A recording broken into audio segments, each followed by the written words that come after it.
นะครับชุดต่อไปก็จะเป็นการฟ้อนไตรเพลีฟ้อนนี้ก่อนเนาะอันเดียวกันนะคะฟ้อนลีลาศิลป์ทินห้วยงูนะครับชุดเพลงไตรเพลีนะครับชมและการแสดงของโรงเรียนห้วยยงกลางได้ครับเชิญครับ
นะครับจอดประนอครับปรบมือครับละอองนักเรียนรุ่นโยกลางตัวนะครับก็เดี๋ยวสักครู่หนึ่งมารับรางวัล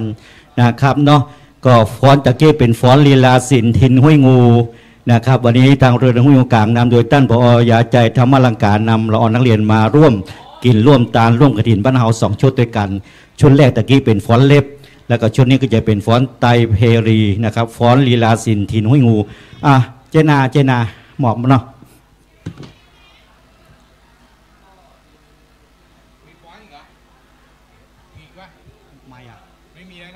ไม่อีกตัวอยู่ที่ตู้ลุงไม่ใช่คอร์สมีคอร์สไม่มีแล้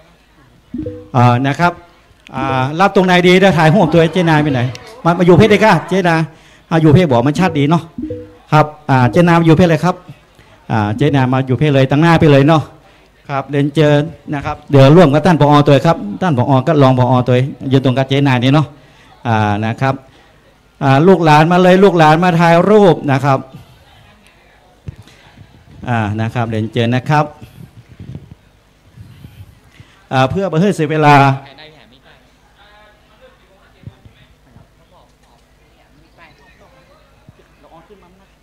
นะครับช่วงนี้ก่อนในช่วงที่รอนะครับมอบรางวัลนักเรียนมีไหนเอ่ยกำลังกินอยู่กันเนาะนะครับก็จะเอ่ยรายนามนะครับด้านที่รับเป็นเจ้าภาพตาใหญ่ครับพอยาใจกันนั่นเนาะอันนี้เป็นนะครับจากเจกนกพิษชัยนาพอยาใจรับนะเป็นตัวแทนครับรองรัชติการโปธานะครับเนาะครับอันนี้ยิ้มได้เนี่ยพอครับยิ้มได้งานบุญบอกว่ากันเนาะครับถ่ายแป๊บนะครับเนาะนะครับต่อไปครับครับมี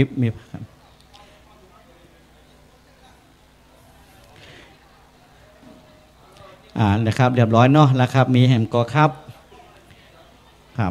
โอเคละออนกะนะครับละออนชุดไตตัวแทนเนาะตัวแทนแล้วกันเนาะเอามาหมดเลยครับไหนๆก็มาหมดเลยถึง5เลย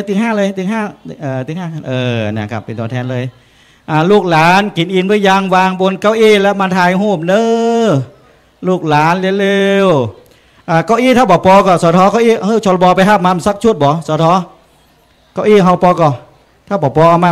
สัก30 ตัวบอกเก้าอี้หลายท่านนั่งบ่มีเก้าอี้นั่งเนาะ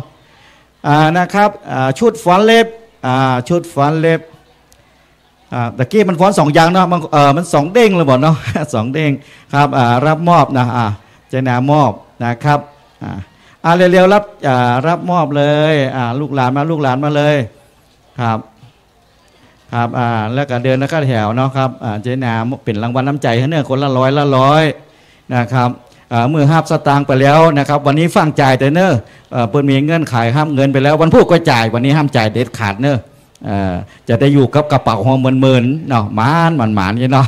ขอบคุณท่านนักกับเจกนุพิชัยนาเนาะนะครับสำหรับเจ้าภาพไตใหญ่นะครับก็จะมีคุณจันทิพย์อินตปัญญาคุณกนกวันกิจทาราพันธ์ก่อนนี่มันเนี่ยใจทาราวัชราพันธ์เนี่ยเดี๋ยวบอกเนาะคุณโคบายาชินะครับเจ้าภาพไตรองก็จะมีป้อตะแม่คำนายอ่องนะครับคุณจันทากาทองคุณปรัชญาปันดอนตองคุณเครือวันคำอินตาคุณเครือวันสุริยานะครับอันนี้เป็นเจ้าภาพไตรรองสำหรับเจ้าภาพสังฆทานก็มีป้อตะแม่คำนายอ่องนะครับสังฆทาน1 ชุดเจ้าภาพบริวารกฐินนะครับเจ้าภาพบาทก็มีคุณณัฐวุฒิศิลาพันธ์คุณอาทิตยาวงคำนะเจนาอยู่กลางเนาะครับผอ.ครับเชิญผอ.ครับโดยในการเนาะผอ.ครับท่านรองผอ.ครับนะครับเนาะครับไหนๆก็มาแล้วเนาะไทยหัวไม่กำขอบคุณผอ.นะครับผอ.ใจ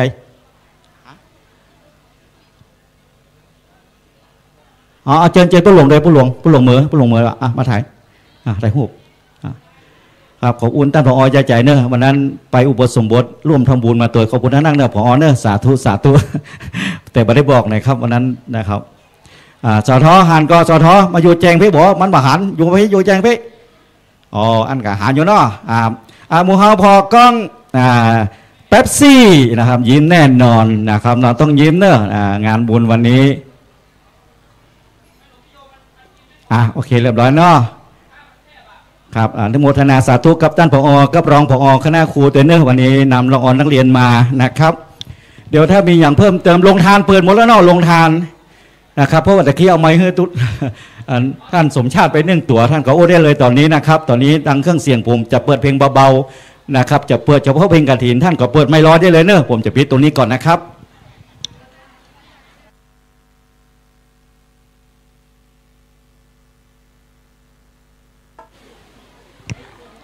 การแสดงจบลงไปแล้วตอนนี้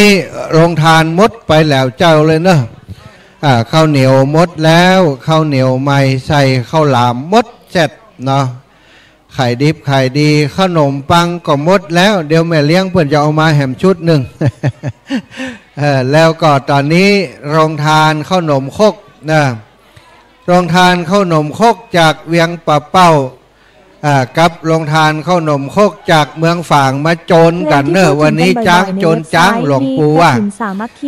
เนาะของโยมแม่จงดีเชื้อกันทาชมรมผู้ปฏิบัติธรรมวันเสาร์วัดพระพุทธบาทอุดมน้ำบ่อเสาวานำโรงทานมาหลายอย่างเนื้อสถากาแฟก็มีขนมก็มีแล้วก็ขนมครกนะตอนนี้ขนมพกจอมพอเสิร์ฟบัตรตันแล้วเสิร์ฟบัตรตันแล้วขนมโคกจอมพอมีอยู่4 เต่าด้วยกันแล้วก็มีกล้วยทอดนะวันที่9เอาไปตัวเนอะ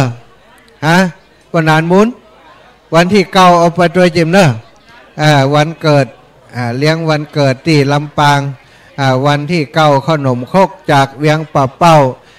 กับกล้วยทอดเวียงป่าเป้านี่อร่อยมากนะวันนี้จิ้มผ่อนแล้วศรัทธาญาติโยมวันนี้รับรองสำหรับโรงทานมีหลายคณะคณาเจ้าภาพเนาะได้มาร่วมบุญโรงทานด้วยกันขอบคุณในเมตตาของครูบาอาจารย์ทุกรูปทุกองค์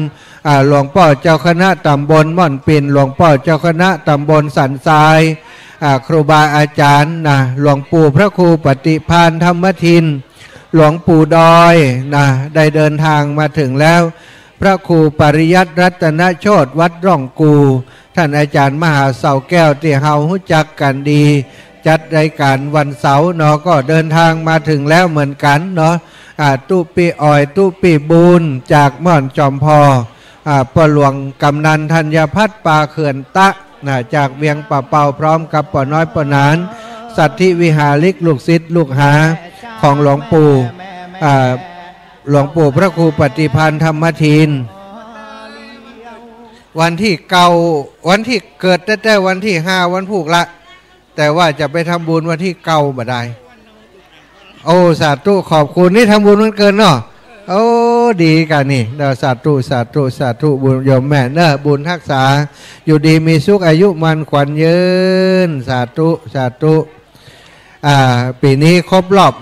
63 ปีตะกี้ว่าอาจารย์อายุมาอีกก็20 ปลายอะไรหรอโอ้ดีใจ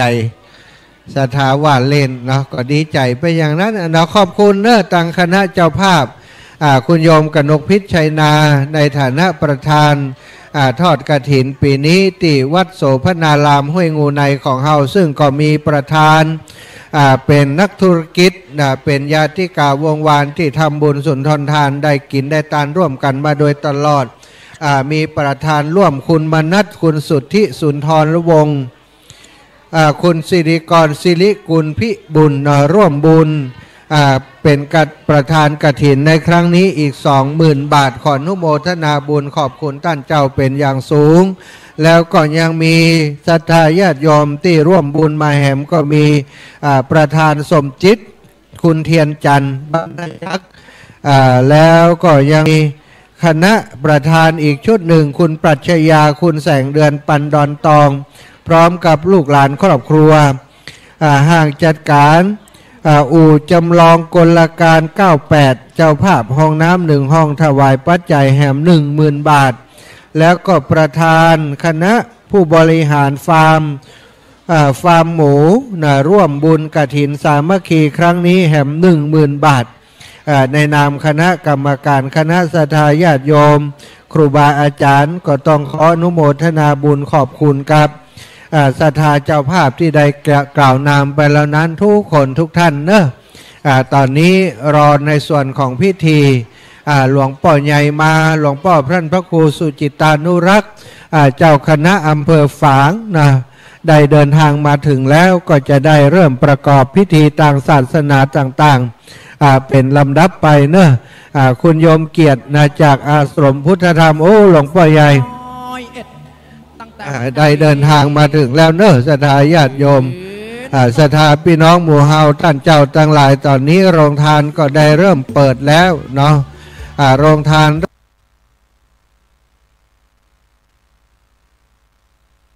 เริ่มเปิดหลายคณะคณะแล้วเนอะหลวงพ่อท่านพระครูสาธุกิจจานันท์เจ้าคณะอำเภอดอยหล่อท่านอาจารย์พระครูอภิวัฒนวิกรมเจ้าคณะอำเภอ เจ้ารองเดินทางมาถึงแล้วท่านอาจารย์หลวงพ่อใหญ่พระครูสุจิตานุรักษ์ด็อกเตอร์เจ้าคณะอำเภอฝางได้เมตตาเดินทางมาถึงอย่างวัดโสภณารามห้วยงูในเรียบร้อยแล้วเนอกราบนิมนต์หลวงพ่อหลวงพ่อได้เดินทางมาถึงแล้วนะถวายความเคารพในเมตตาหลวงพ่อเนอท่านพระครูสาธุกิจจานันท์หลวงพ่อดอยหล่ออยู่บนนี่ครับกุฏิรับรองนี่อยู่ครับพ่อถวายความเคารพครับพ่อสาธุครับ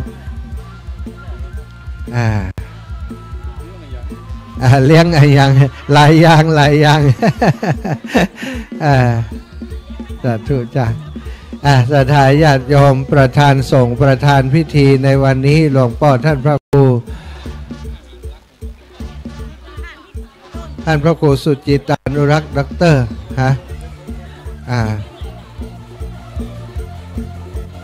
เอาแห่ตัวขยมเอาไปแห่ตัวเอาไปไว้ปุ่นก่อนติศาลาสีฟ้าเนอะ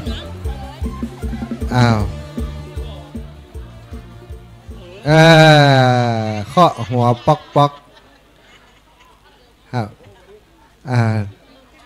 หลวงพ่อพระครูสาธุกิจจานันท์ครับจากอำเภอดอยหล่อท่านอาจารย์พระครูวรธรรมมนาถ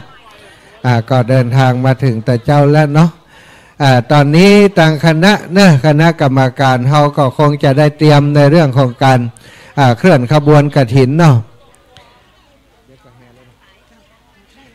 ได้เวลาเลิกงามยามดีแล้วหลวงพ่อใหญ่มาแล้วเขาจะได้แห่กฐินร่วมกันเนอะเอาต้นไผ่ต้นมันตอนนี้สวะปากก่อนเนอะ เบาแก๊สก่อนนะฟ้อนก่อนนะพี่น้องเวียงเปล่าสาธุเนาะก็เดี๋ยวจะได้เริ่มแห่ช่วยกันเนอะคน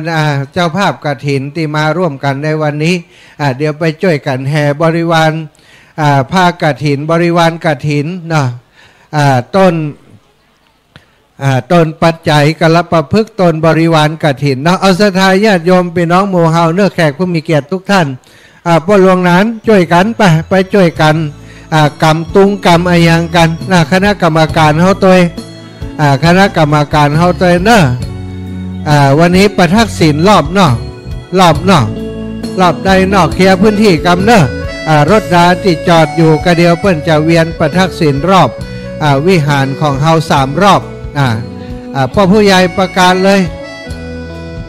นะครับต้นกฐินเริ่มมาตั้งได้เลยกฐินลักษ์นะครับสทตั้งหน้านี้นะครับตั้งกฐินลักษ์นะครับกฐินนะครับผ้าไตรชุดใหญ่ก่อนแล้วก็ตามไปด้วยธงนะครับตุงตะขาบตุงจักเข้นะครับมีก็ตุงตะขาบตุงจักเข้แล้วก็ตุงมะฉาแล้วก็เอาไตใหญ่อยู่ตรงกลางหั่นนะครับผ้ากฐินไตใหญ่แล้วก็ตุงสี่แจงนะครับแล้วก็ประดับไปด้วยนะครับไตรลองนะครับท่านก็ถือคุณชุดไตรลองเซ็กก็จะเป็นบริวารก็จะเป็นสังเป็นบาทเป็นอย่างนะครับแล้วก็ต้นนั้นก็ตามหลังนั้นนะครับผู้หลวงชลบไปช่วยกันจัดกำนอกหอนะพูดนอกเปิดเข้ามาเลยครับสทฟังกินนะไปบอกกันนะ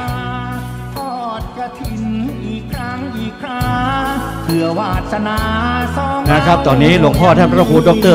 สุจิตานุรักษ์หลวงพ่อเจ้าหน้าอำเภอฝางมาถึงแล้วนะครับเขาจะเริ่มเลยนะครับเอาชุดไตใหญ่มาไว้ในก่อนมาตั้งหน้าในก่อนหน้าตู้ลงสมชาตินะครับแล้วก็พระไตรอยู่กลางแล้วก็ธง4 แจงอยู่แล้วก็ตามด้วยไตรลองแล้วก็บริวารก็จะเป็นบาทเป็นตาลปัดนะครับบริวารกฐินนะครับ แล้วก็กฐินไตรลองก่อของไผ่นะครับที่ประกาศไปตะกี้นี้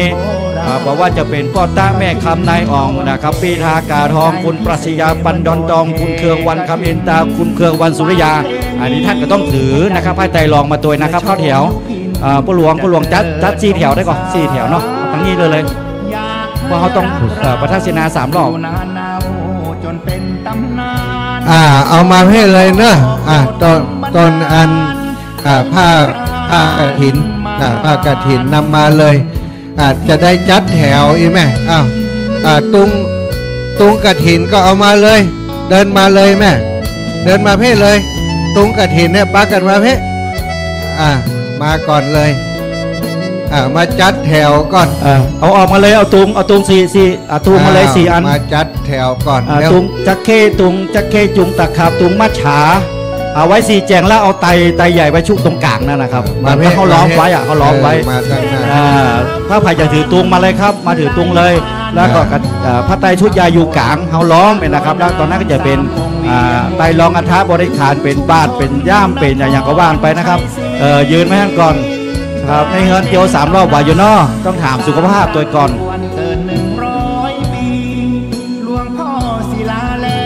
ได้เลิกงามยามดีจะเคลื่อนขบวนกฐินตอนนี้เข้ามาสู่วัดวาอารามวัดโสภณารามห้วยงูในของเราเป็นที่เรียบร้อยนักศีลนักบุญทั้งหลายเนอะตอนนี้เขาจะได้แห่องค์กฐินแล้วมาร่วมบุญร่วมกุศลด้วยกันเอาบุญใหญ่ด้วยกันกับต่างคณะเจ้าภาพคุณโยมกนกพิชัยนาเนาะตรงนั้นท่านอาจารย์จัดแถวฮือแล้วศรัทธาจัดแถวฮือแล้วนั่นเอาละจัดแถวฮือมาเพ่ปอดตุงมาเพ่อาจารย์เพื่อจะจัดแถวฮือจัดแถวฮือนักเรียนเอาใจบริการได้เนอะอาจารย์จะฮือช่วยกรรมอะไรยังนักเรียนจะฮือกรรมอะไรยังบอกได้เลยเนอะถ้าได้กรรมอะไรอย่างนักเรียนจะเป็นจ้างฟ้อนนะจ้างฟ้อนหน้าโคตาลเข้ามาเนอะกรรมตรงกับต้นกฐิน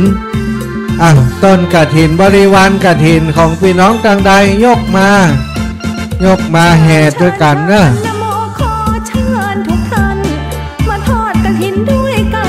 1 ปีมีครั้งท่านจ้า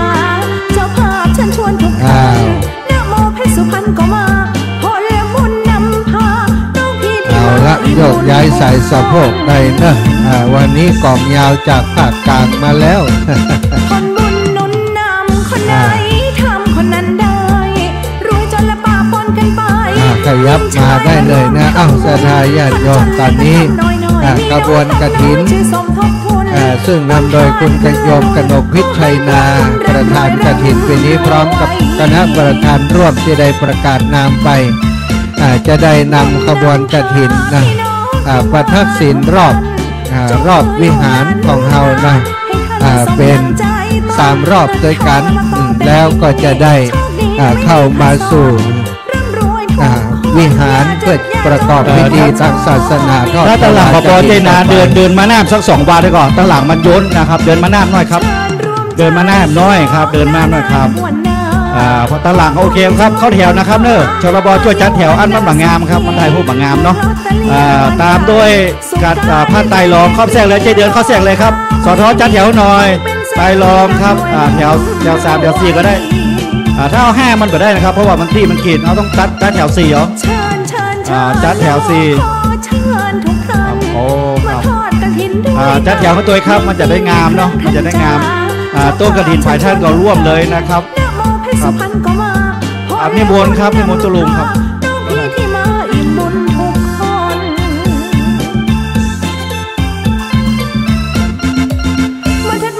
นะครับเขาจะเวียนซ้ายนะครับเขาจะเวียนซ้ายนะครับเดินพอเดินมาหน้าก่อนก็ได้เนาะตั้งหลังจะได้มานี้ตัวพี่โกะเขาตัวโอเคตามนั้นก่อนตั้งหลังแล้วครับตั้งหลังดูตั้งหลังแล้วตั้งหลังจัดโอเคก่อนอันแถวทุกปีพอตัวครับ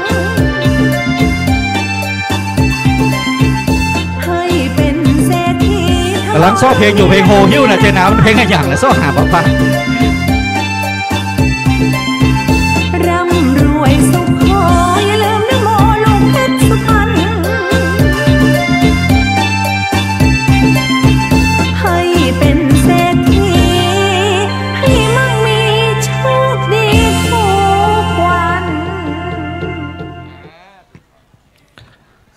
ทุกอย่างพร้อมแล้วนะอ้าว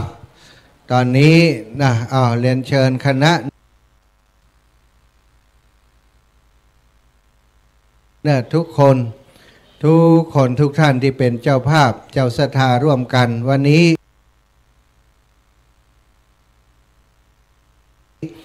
ตังบนฟ้าเปิดขึ้นแล้วเนาะตะกี้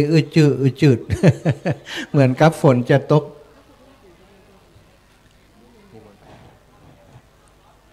เดี๋ยวรอครูบาอาจารย์กันเนอะอาจารย์เดี๋ยวนิมนต์หลวงปู่ท่านอาจารย์ครูบาเสาอาจารย์พระครูปริยัติรัตนโชติท่านอาจารย์พระครูอภิวัฒนมิกรมได้เมตตาได้ร่วมขบวนกฐินด้วยกัน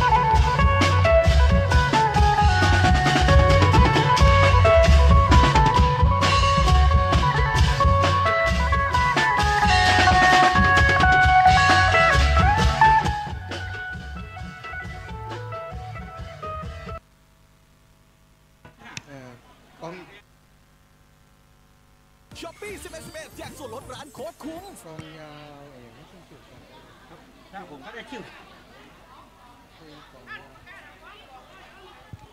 เดี๋ยวแป๊บหนึ่งกล่องมาหรือยังเด็กอันนี้ก็ได้นี่ก็ได้อีสานก็ได้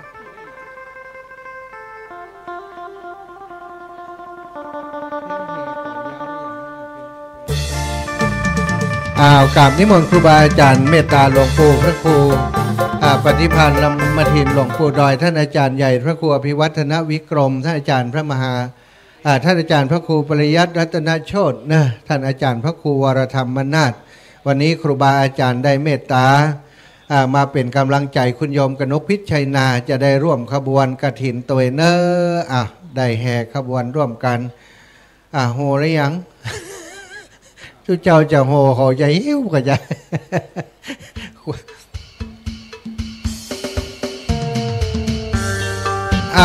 ได้เอาละศาสดาญาติโยม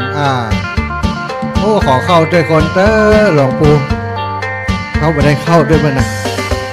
มาแต่ว่าแล้วไม่ได้เข้าแถวด้วยมันนะขอกำขอเข้าแถวด้วยจิขอพายโดยซ้อเพลงโฮบ่จ้างโฮกองยาวเนี่ยถ้าผายได้เพลงเอื้อนมาเจอเพลงก็โฮน่ะมันชื่อเพลงอย่างผมผมก็ซ้อขึ้นอยู่นะก็บ้าครับจะเป็นได้เปิดเพลงนี้จะอะไรมันมีโฮกองยาวชื่อมันเพลงอย่างมาแก้วเลย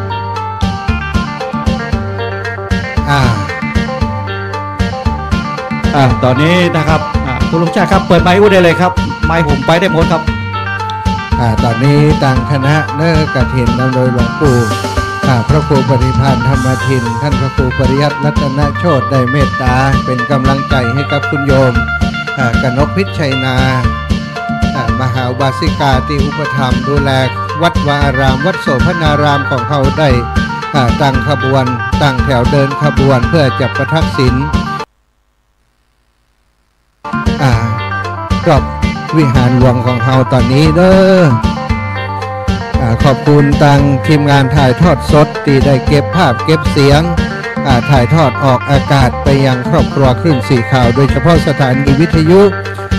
104.50 เมกะเฮิรตซ์วัดฝ่ายหินวัดฝ่ายหินของเราก็ถ่ายทอดสดเนาะก็เพื่อจะให้ศรัทธาญาติโยมที่อยู่ต่างบ้านต่างจองได้ร่วมอนุโมทนา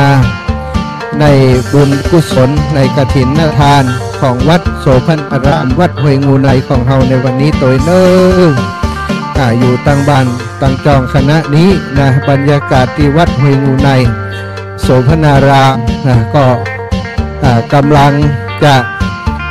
นำขบวนกฐินผ้ากฐินตลอดถึงบริวารกฐินทั้งหลายได้ประทักษิณรอบวิหารวัดห้วยงูใน3 รอบด้วยกันตอนนี้รอบที่1ยังบ่ถึงกึ่งกำเดินเนอะ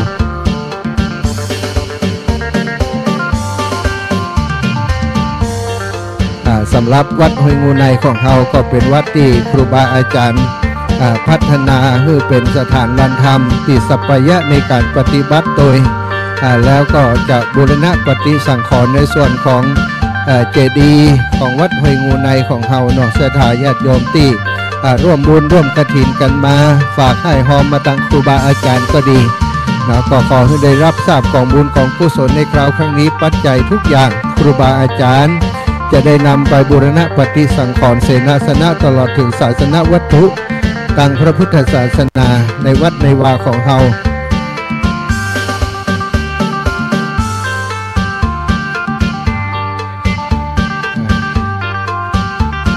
จังฟ้อนเนอะโจโลดองคาอยู่ที่ไหนฟ้อนเตยก็ได้เนอะหลวงปู่ได้เมตตาเดินรอบหนึ่งมดแรงละ ต่อไปเดินเลยลูก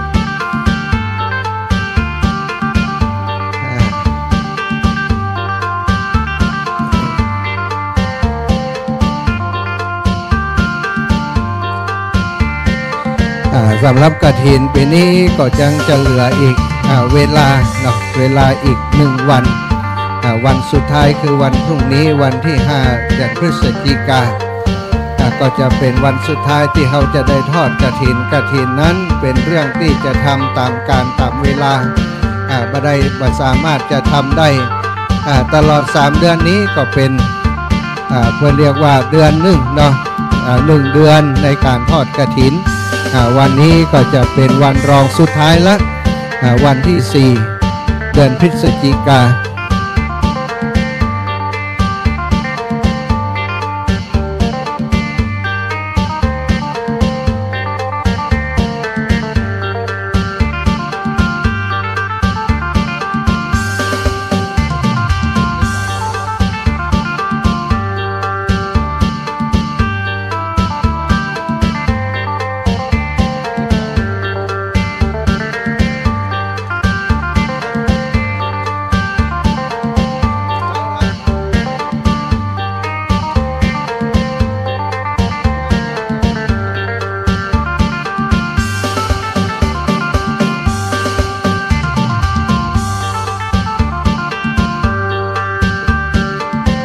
ตอนนี้ก็ได้2 รอบแล้วนะครับเนาะนี่เป็นรอบสุดท้ายนะพี่น้องเนาะอย่างที่ตุ้งลุงสมชาติเป็นว่าไว้ปกตินั้นมันมีจำกัดการเวลานะครับก่อนหลังจากออกพรรษาเดือนเกียงแรม1 ค่ำถ้าเป็นเดือนไทยก็เดือน11แรม1 ค่ำไปจนถึงเดือนยี่เป่งก็คือวันตึกวันพุกถ้าเป็นเดือนไทยก็เดือน12วันเพ็ญเดือน12นะครับมีจำกัดเวลาแค่30 วันต่ออันนะครับในส่วนพระป่านั้นได้ตลอดพี่น้องนอนได้ตลอดพระป่าแต่กฐินนี้จำกัดเวลาเพียงแค่30 วันต่ออัน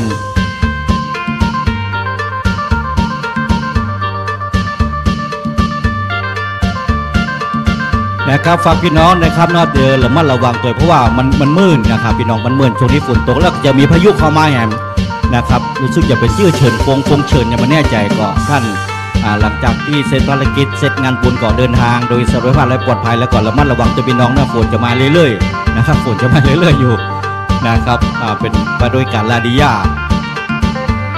นะครับวันนี้ในนามของสำนักศรัทธาและคณะศรัทธาวัดโสรามห้วยงูในขอบคุณกับพี่น้องนะครับทุกท่านที่มาร่วมกินร่วมทานกฐินปีนี้นะครับมาหลายที่หลายทางนะครับรวมไปถึงเจ้าภาพโรงทานหลายท่านมาจากลำปางลำพูนนะครับโดยเฉพาะพี่น้องวิทยุคลื่นสีขาวนะครับวิทยุคลื่นสีขาว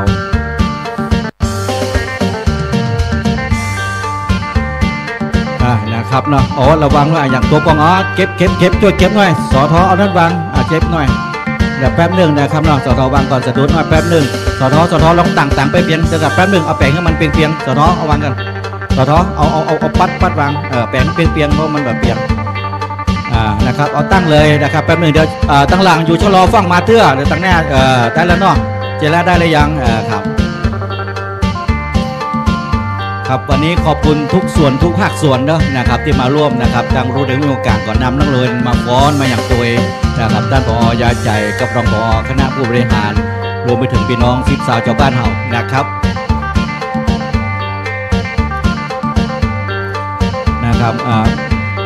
โปรยทานที่มีฉลากเนื้อถ้าได้เบอร์มาห้ารางวัลได้แบบว่านะ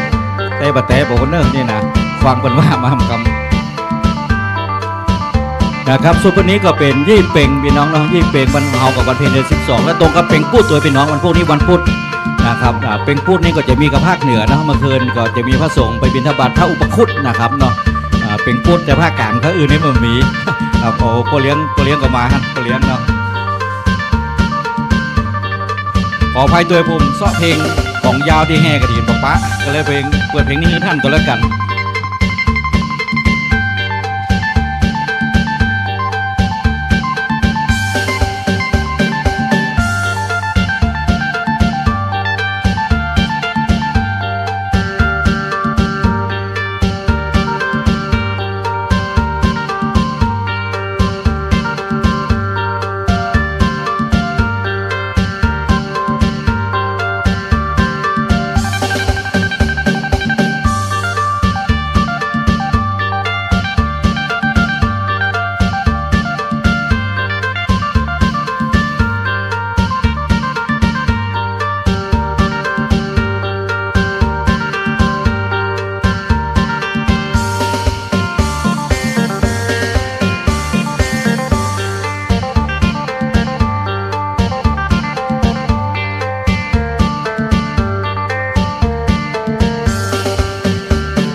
ว่าได้ครบหรือยังครบแล้วนะครับเนาะและจำมาพิษนะครับ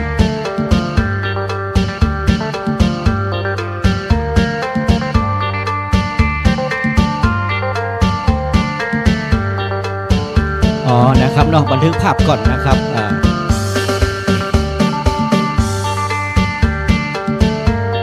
โอเคก็ครับบันทึกภาพเนอนะครับเนาะ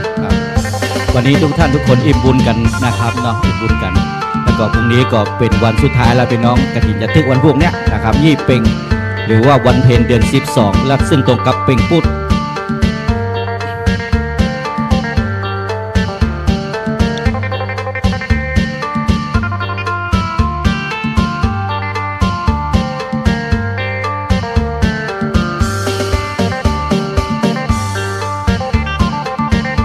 ขึ้นมาด้านบนเลยนะครับขึ้นมาด้านบนเลยเนาะพระสงฆ์ก็จะขึ้นด้านหลังนะครับเข้าไป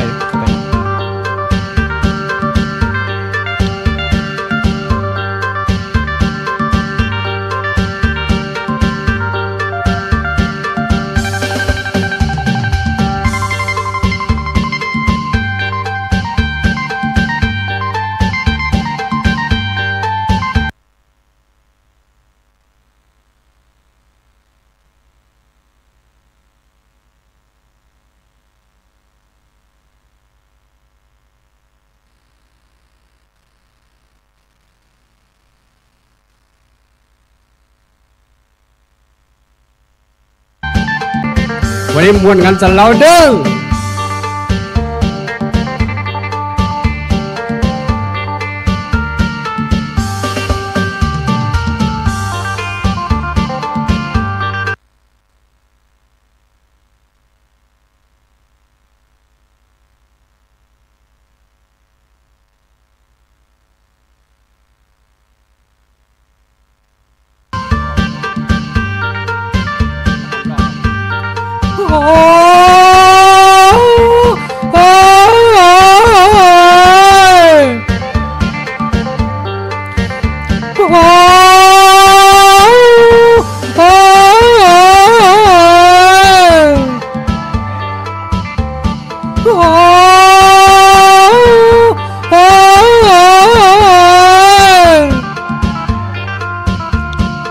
นะครับตอนนี้ก็เดี๋ยวในครั้งเครื่องเสียงขออนุญาตปิดก่อนเพื่อจะใจดังด้านในต่อไปนะครับ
เริ่มสอง ทนายญาติโยมตอนนี้จัดระเบียบก่อนเนอะกับเมตตาครูบาอาจารย์ได้ช่วยจัดระเบียบเนาะผ้าใจวางประจำที่เรียบร้อยแล้วใจกฐินตลอดเป็นของจำรวยทำได้นำมาเพื่อจะมอบให้กับทนายญาติโยมและก็ในส่ว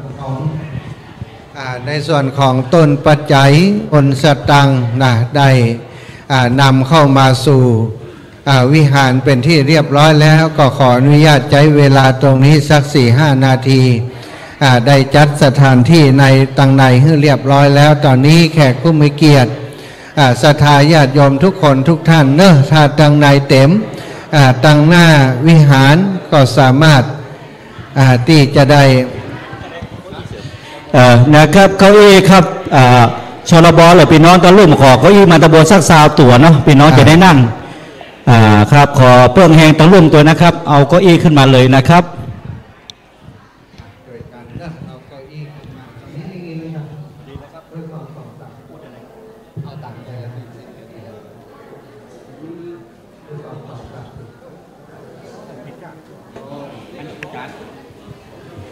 ตอนนี้ได้ยินถึง2 ตีแล้วเนาะถือว่าใจตรงนี้ได้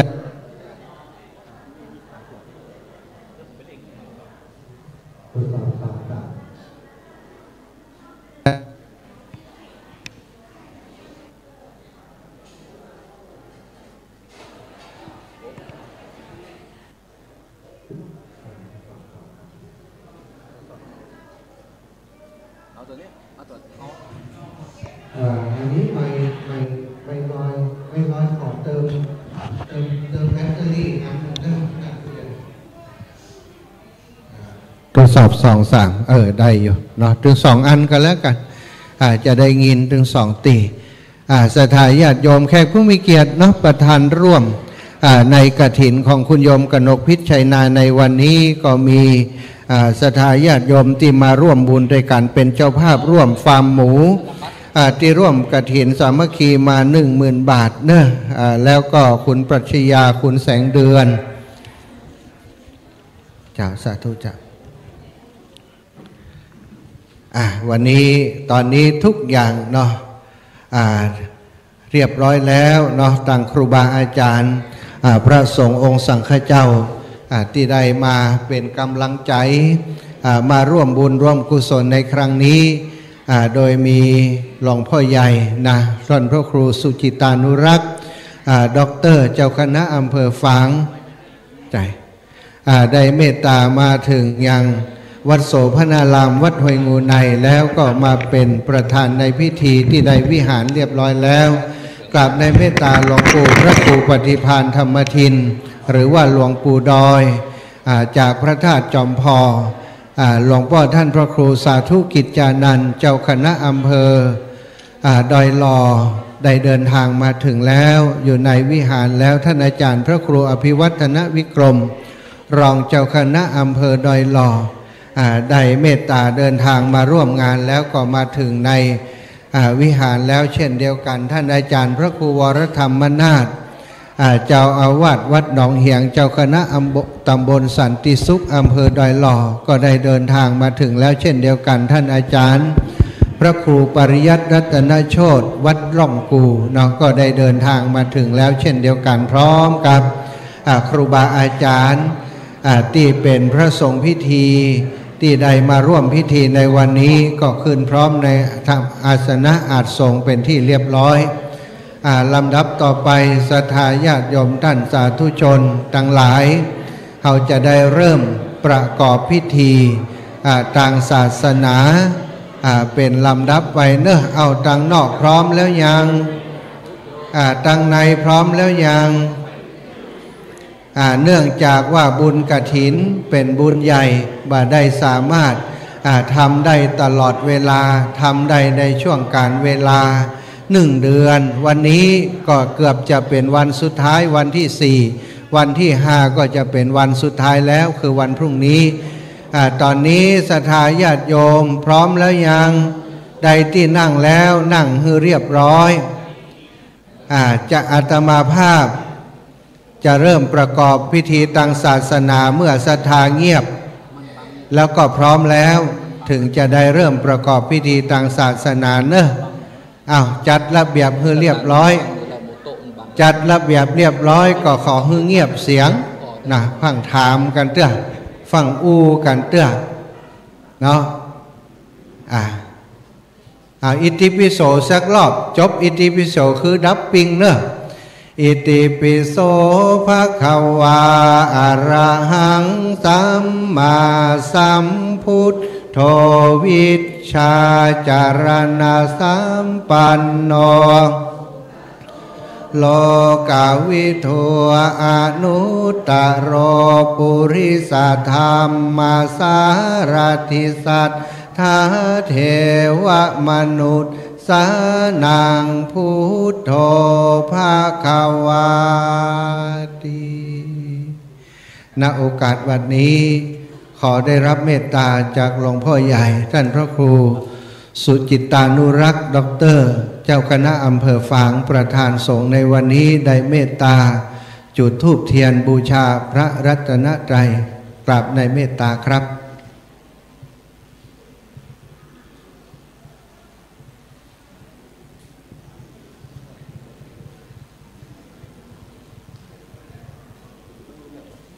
ประเคนกันเดี๋ยวถ้าตรงนั้นเสร็จ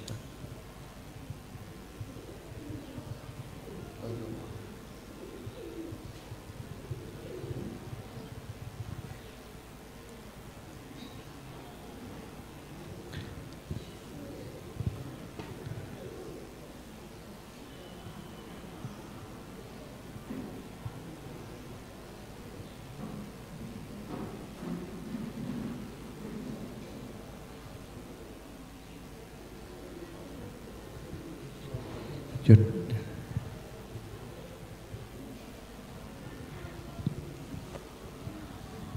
เรียนเชิญคุณโยมกนกพิชชัยนาประเคนกันศีลและก็ตลปัด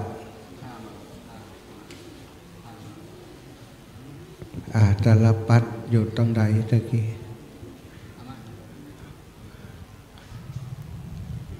ตลปัดกฐินอันนี้กะ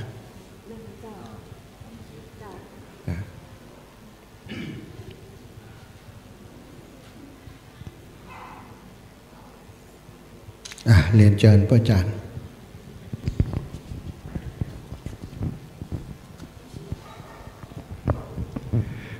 ส่งสามพร้อมแล้วต่อจะได้ประจาดอกไม้ไหว้พระรับศีลอิมินาสกาเลนะพุทธังอาภิปุมสยามาอิมินาสกาเลนะธัมมังอาภิปุมสยามาอิมินาสกาเลนะสังฆังอาภิปุมสยามาอะระหังสัมมาสัมพุทโธภะคะวาพุทธังภะคะวันตังอะภิวาเท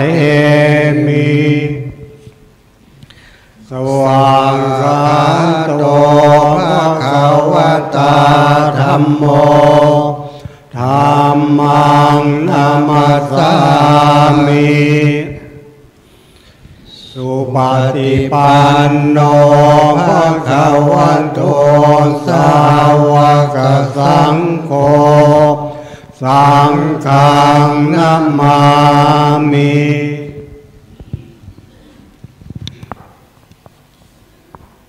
สันโฆมะยังพันเตนิสาลาเนนัสสะปัญจศีลานิยาจามะตุติยมปิยังพันเตติสาลาเนนัสสะปัญจศีนิยาจามะตาติยัมปิมายังพันเตสาลาเนนัสสะปัญจศีลานิยาจามะ นะโมตัสสะภะคะวะโตอะระหะโตสัมมาสัมพุทธัสสะนะโมตัสสะภะคะวะโตอะระหะโตสัมมาสัมพุทธัสสะนะโมตัสสะภะคะวะโตอะระหะโตสัมมาสัมพุทธัสสะนะโมตัสสะภะคะวะโตอะระหะโตสัมมาสัมพุทธัสสะนะโมตัสสะภะคะวะโตอะระหะโตสัมมาสัมพุทธัสสะนะโมตัสสะภะคะวะโตอะระหะโตสัมมาสัมพุทธัสสะพุทธังสรณังคัจฉามิพุทธังสรณังคัจฉามิธัมมังสรณังคัจฉามิธัมมังสรณังคัจฉามิสังฆังสรณังคัจฉามิสังฆังสรณังคัจฉามิทุติยัมปิพุทธังสรณังคัจฉามิทุติยัมปิพุทธังสรณังคัจฉามิทุติยัมปิธัมมังสรณังคัจฉามิทุติยัมปิธัมมังสรณังคัจฉามิทุติยัมปิสังฆังสรณังคัจฉามิทุติยัมปิสังฆังสรณังคัจฉามิตติยัมปิพุทธังสรณังคัจฉามิตติยัมปิพุทธังสรณังคัจฉามิตติยัมปิธัมมังสรณังคัจฉามิตติยัมปิธัมมังสรณังคัจฉามิตติยัมปิสังฆังสรณังคัจฉามิตติยัมปิสังฆังสรณังคัจฉามิติสรณะกัมมังนิธิตังธรรมพันเตปานาติปาตาเวระมณีสิกขาปะตังสัมมาทิยามิปานาติปาตาเวระมณีสิกขาปะตังสัมมาทิยามิอทินนาทานาเวระมณีสิกขาปะตังสัมมาทิยามิอทินนาทานาเวระมณีสิกขาปะตังสัมมาทิยามิกาเมสุมิจฉาจาราเวระมณีสิกขาปะตังสัมมาทิยามิกาเม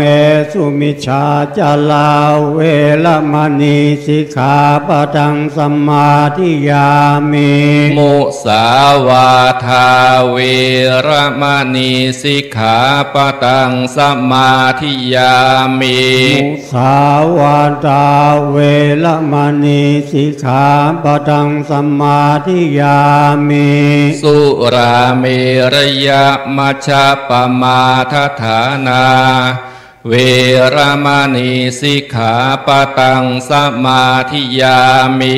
สุราเมรยะมัชฌะปมาทฐานาเวระมณีสิกขาปะตังสัมมาทิยามิอิมานิปัญจสิกขาปทานิสีเลนะสุขติงยันติสีเลนะโภคสัมปทาสีเลนะนิพุติงยันติตัสมาสีลังวิโสทะเย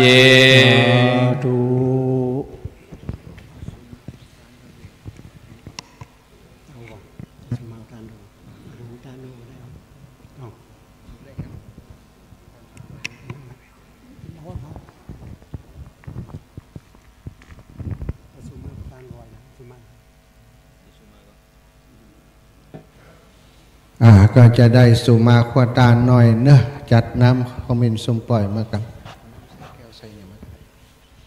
ใส่ผ่านตอนนี้เนาะทุกอย่างที่เฮาตั้นเจ้าตั้งหลายนำโดยประธาน กฐินปีนี้นะก็นำโดยคุณโยมกนกพิชัยนาและคณะซึ่งก็มีผู้ที่ร่วมเป็นประธานร่วมมอบปัจจัยถวายปัจจัยในกฐินทานครั้งนี้คณะผู้บริหารฟาร์มหมูร่วมบุญกฐินมา 10,000 บาทประธานคุณปรัชญาคุณแสงเดือนปันดอนตองพร้อมกับลูกหลานและหจก.อู่จำลองกลการ98เพื่อนได้เป็นเจ้าภาพห้องน้ำ1 ห้องแล้วถวายปัจจัยร่วมบุญมาแห่ม 10,000 บาทประธานคุณสมจิตคุณเทียนจันทร์บรรณจักรนะก็ได้ร่วมบุญกฐินมาโดยคุณมนัสคุณสุทธิสุนทรวงศ์คุณสิริกรสิริกุลพิบูลร่วมบุญกฐินมาอีก 20,000 บาทเนาะตอนนี้ขออนุญาตเตรียมการเนาะแต่กีมัวแต่จัดการในเรื่องอื่นบ่ได้เตรียมน้ำขมิ้นสมปล่อยให้กับปอยจานเปิ้นจะได้สุมาควาตานตามฮิตหอยของล้านนาเฮาการที่ก่อนจะกินจะตานต้องทำให้ของกินของตานทั้งหมดเป็นของบริสุทธิ์จริงๆแล้วก็เป็นของบริสุทธิ์อยู่แล้วที่เฮาได้จัดหามาโดยชอบประกอบโดยธรรมผ้าก็ดีบริวารกฐินทุกอย่างก็ดีเฮาได้ตรัสเตรียมมาอย่างประณีตแต่ว่าระหว่างการที่เฮาเตรียมของกินของตานนั้นบางครั้งบางทีจิตของเฮาอาจจะบ่ปกติได้ขึ้นติต่ำได้ย่ำติสูงได้กล่าวอูยังที่มันบ่เป็นบังกะละมงคลเนาะฉะนั้นก็จะทำในเรื่องของการสุมากาลวะอย่างเครื่องกินกอตานต่างๆตั้งหลายเสียก่อนจะได้แล้วใจตึงเปิ้นตึงตัวบางครั้งบางทีเอาเครื่องกินกอตานตกลงไปยิบขึ้นมาใส่เหมือนเดิมก็กลัวว่าจะเป็นบาปกรรมเปิ้นเรียกว่าเป็นนิวรณธรรมห้ามสวรรค์ห้ามสกะมกาคือหนทางอันไปสู่สวรรค์วิมานวันนี้เฮาท่านเจ้าทั้งหลายได้มีจิตใจเป็นหนึ่งเดียวเพื่อจะสืบสานวัฒนธรรมประเพณีตามพุทธบัญญัติของพระสัมมาสัมพุทธเจ้าได้ทรงประทานเรื่องการถวายสังฆทานกฐินทานคือเฮาชาวพุทธทั้งหลายได้ถือปฏิบัติประโยชน์ของกฐินมีมากมายศรัทธาญาติโยมที่สำคัญมันเป็นวิถีพุทธวิถีธรรมวิถีไทยที่เฮาทำแล้วเกิดประโยชน์กับครูบาอาจารย์พระสงฆ์องค์สังฆเจ้าที่อยู่ตามวัดวาอารามต่างๆอยู่จำพรรษาครบไตรมาสทวน3 เดือนก็ได้อานิสงส์ของการอยู่จำพรรษาศรัทธาญาติโยมได้ถวายกฐินก็เป็นบุญใหญ่ประจำปีของเฮาท่านเจ้าทั้งหลายทุกอย่างพร้อมเรียนเชิญพ่ออาจารย์ได้ประกอบพิธียอขันสุมาควตานยกขันตั้งขึ้นโยมสันนิสีโนลาโปติมุเลมาลังสัสเสนังมาหันจิงวิจโยสัมโพธิมาคันจิงวานันตัญญาลโนโยโลกุตโมตังปนามามิพุทธังตังปนามามิธัมมังตังปนามามิสังฆังสาธุสาธุอหังวันตามีตังโนสปาวะโตปุจูปะกะละนวิเศตนังวลาตาคินยากายะตัวเลวาจีตัวเลมโนตัวเลสันจิจะปมาเตนวาสันจิจะปมาเตนวาอาติทะโตสังปจูปนาโตสังสัพพังโตสังขมันตุโนส่วนนันตัวบนโตเจตนานาคอินโตยามากาปาลาจาทรณีจากุตาสิริอมาพิธานาอาวาสกาจติปิตามาตาปุปกาลาปุญญังวากาตนาตาสมาตุมเหหิอนุโมทามานาฟังลาปุงเทวาตันเต้าอยู่ดันดาวเขตคงไข่ทรณีปื้นแผ่นตะไลอากาศกว้างโลกจักรวาลไปปันหมแผ่นดินคมทั่วทุกดาวคงเขตเต้าดาวดวงนี้อยู่ในนาทีนั้นน้ำถูเถื่อนทำสลาสลีตังเซญญาและวลีตังกิลีปาปเตอาสุเลมากมวลเมตังกลุ่มพันกันตบานยักษ์มาเหสีไตลามีอเวจีติลาเต้ายมพิบาลญาตุโลกตั้ง4 องค์การจอมเตียงเต้าลาดองค์อินนามาลินจันฟ้าโสกับมาวัตลาเจิญมาตังคง โซลาซาแผ่ถึงพรมมันมาตลาดดอกเต้าเนวสัญญาเจิญมาปัตตานุโมทนาลวดเป็นสกีปัญญาแด่มูลสถาเป็นจริงคนนำเจอแห่งใจยิงเมื่อถวายแด่ไปอินเจ้าฟ้าวาวอนมูลสถาผู้ข้าทั้งหลายหากได้ตั้งนาบำเพ็ญตานนั้นจุงจักมีเตียงแต่ดีหลีกุศลบุญ104วันนี้นามีเหลือแลขอปลายแปรถึงพรหมมาลุกาอากาศเทวดาถึงอินพรหมอยู่ดาวตังจตุโลกบาลเต้าตังสีนางธรณีสาลีกุตามาตนจำบุญเป็นอันมากเทวดาหักษายังห่อเฮือนข้าวาดพุทธศาสนังตังลาหูนปคาตังระยะเมตไตรเจ้าตนองค์อาตนที่จะเกิดมาโปรดมนุษย์ชาติเมื่อปลายลุนขอส่วนบุญยากากาตั้งเจ้าชาติญาติกาตั้งปาริญาสามิกาลูกเต่าตั้งคูบาอุปสายเจ้าตนบุญหลายเจ็ดเจนขคุณเป็นเก้าเจนขคุณเป็นแดนแสนเจนขคุณเป็นคณาสเปสตาสัตทั้งหลายที่มีปืนฟ้าเหนือนาแผ่นดินตั้งสี่ตีนสองตีนและฝูงที่หาตีนบ่ได้ขอกุศลที่มูลสถาผู้ข้าทั้งหลายได้สร้างไว้หือได้เสวยสวาสาจุตนตุตัวสัตว์นั่นจุงจักมีเตียงแต่ดีลีพุทโธโนธัมโมโนสังโฆโนพุทโธคารโวธัมโมคารโวสังโฆคารโวอัมหากังติกาลตังหิตายะยาวะสังวะตานตุโน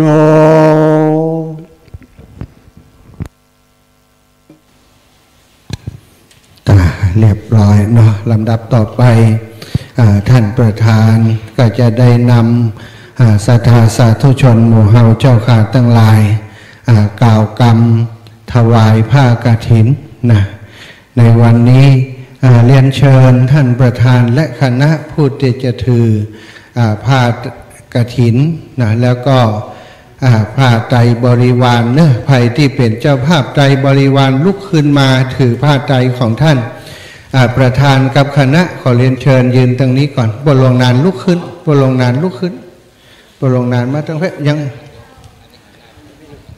หันหน้ามาตั้งพระประนานมาเพะให้เขาจะให้เพื่อนยืนท่านโยมยืนตรงกลางเลยเจ้า3 คนยืนตรงนี้อีแม่ตรงนี้มันแค่เอาละยืนตรงนั้น3 คนยืนตรงนี้แล้วนั้นยืนท่านเลยเดี๋ยวเอาไม้ให้เปิดไม้ตัวนี้ก็ได้ผ้าไผ่ที่เป็นเจ้าภาพใจลองมาถือตัวตั้งหน้านี่นะตั้งหน้านี่ก็มีของไผ่ที่ยังบ่ได้กำเตือนประธานพร้อมแล้วเนาะระเบียบพิธีเฮาตั้งนะโมหันหน้ามาตั้งพระพุทธตั้งนะโม3จบเรียบร้อยนะก็ประธานจะมายืนอยู่ตรงนี้หันหน้ามาตั้งพระสงฆ์ตอนนี้ตั้งนะโมก่อนเรียนเชิญเจริญพรว่านะโม3 จบพร้อมกันค่ะนะโมตัสสะภะคะวะโตอะระหะโตสัมมาสัมพุทธัสสะนะโมตัสสะภะคะวะโตอะระหะโตสัมมาสัมพุทธัสสะนะโมตัสสะภะคะวะโตอะระหะโตสัมมาสัมพุทธัสสะ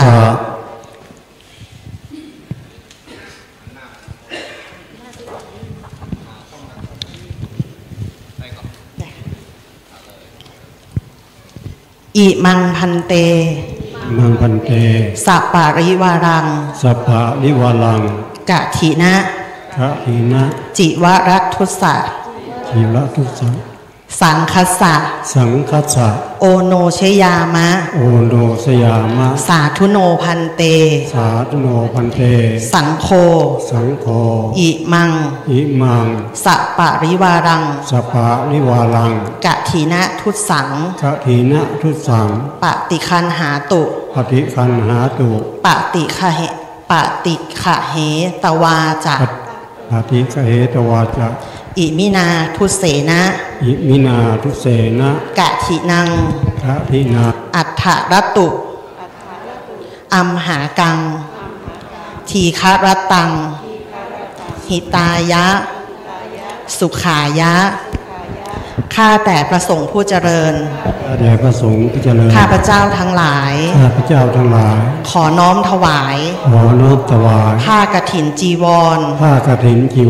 กับทั้งบริวาร กับทั้งบริวาร ทั้งหลายเหล่านี้ ทั้งหลายเหล่านี้ แก่พระสงฆ์ แก่พระสงฆ์ ขอพระสงฆ์จงรับ ขอพระสงฆ์จงรับ ผ้ากฐินจีวร ผ้ากฐินจีวร กับทั้งบริวาร กับทั้งบริวาร ทั้งหลายเหล่านี้ ทั้งหลายเหล่านี้ ของข้าพเจ้า ของข้าพเจ้า ครั้นรับแล้ว ท่านรับแล้ว โปรดกรานกฐิน โปรดการกฐิน ด้วยผ้าผืนนี้ ด้วยผ้าผืนนี้ เพื่อประโยชน์ เพื่อประโยชน์ เพื่อความสุข เพื่อความสุข แก่ข้าพเจ้าทั้งหลาย แก่ข้าพเจ้าทั้งหลาย สิ้นกาลนานเทิน สิ้นกาลนานเถิด สาธุ นำผ้ากฐินวางที่เดิมก่อนนะเดี๋ยวก่อยประเคนตอนนี้สงฆ์จะอัปปโลกนกรรมก่อนเนอะเอาผ้า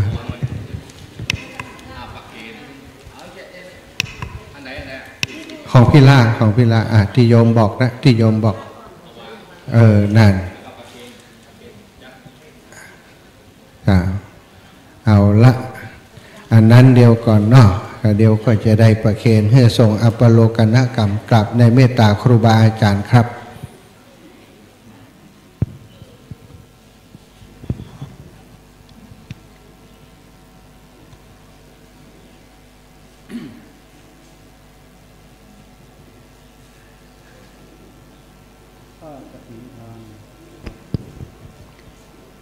ผ้ากฐินทานกับทั้งผ้าอนิสังสบริวารทั้งปวงนี้เป็นของคุณโยมกนกพิษชัยนาพร้อมก็ด้วยครอบครัวญาติมิตรและคณะศรัทธาบ้านห้วยงูในพร้อมด้วยผู้ร่วมทำบุญทุกรูปทุกท่านผู้ประกอบด้วยศรัทธาอุตสาหะพร้อมเพรียงกันน้อมนำมาถวายแก่พระภิกษุสงฆ์ผู้อยู่จำพรรษาท่วนไตรมาสในอาวาสนี้ก็แลผ้ากฐินทานนี้เป็นของบริสุทธิ์ดุจเลื่อนลอยมาโดยนภาอากาศแล้วหยาดลงในท่ามกลางประชุมสงฆ์จะได้จำเพาะเจาะจงว่าเป็นของภิกษุรูปใดรูปหนึ่งก็หาไม่ได้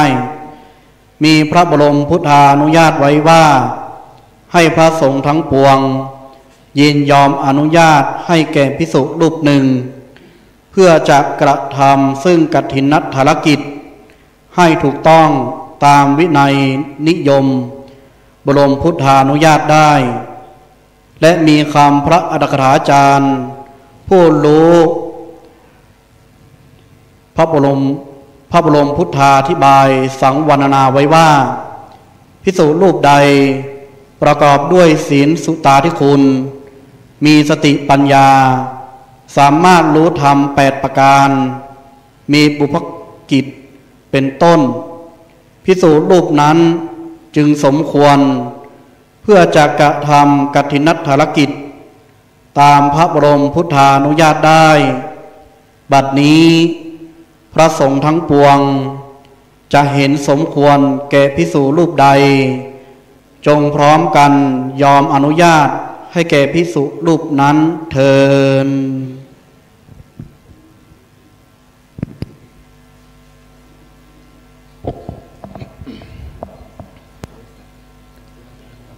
ผ้ากฐินทานกับทั้งผ้าอนิสังสบริวารทั้งปวงนี้ข้าพเจ้าพิจารณาเห็นสมควรแด่พระครูศรีรัตนคุณเป็นผู้มีสติปัญญาสามารถเพื่อกระทำกฐินภารกิจให้ถูกต้อง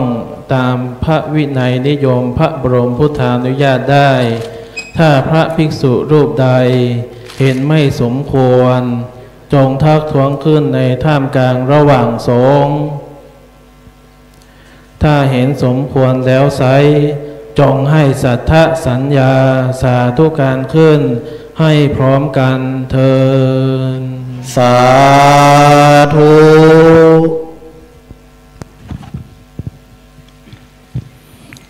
ตอนนี้คณะสงฆ์ทั้งนั้นได้ทำพิธีอัปปโลกนกรรมเป็นที่เรียบร้อยแล้วว่าผ้ากฐินทานนี้ควรกับท่านพระอาจารย์ สมภารเจ้าอาวาสวัดโสภณารามห้วยงูในของเราฉะนั้นตอนนี้ท่านประธานกฐินเรียนเชิญได้มายกผ้าไตรกฐินถวายที่ท่านอาจารย์รูปแรกเรียนเชิญเจริญพร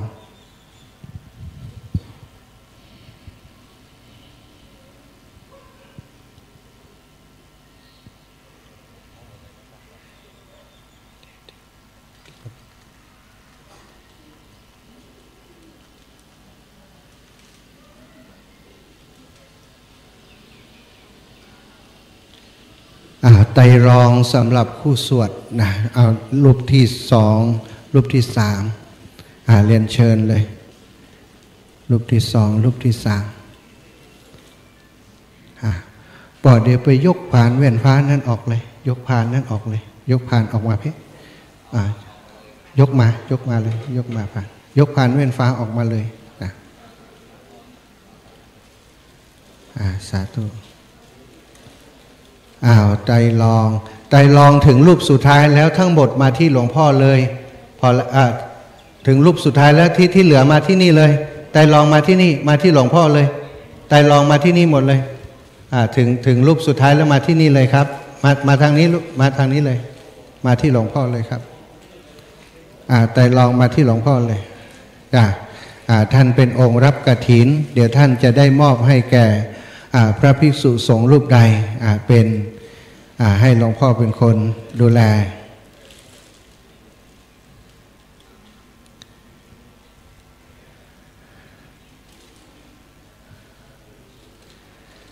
เตรียมของพระพุทธไว้แล้วเนาะ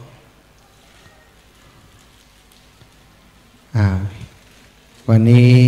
ญาติโยมได้มาเป็นเจ้าภาพไตรรองเนาะท่านอาจารย์ก็จะได้นำไตรรองทั้งหมดนั้น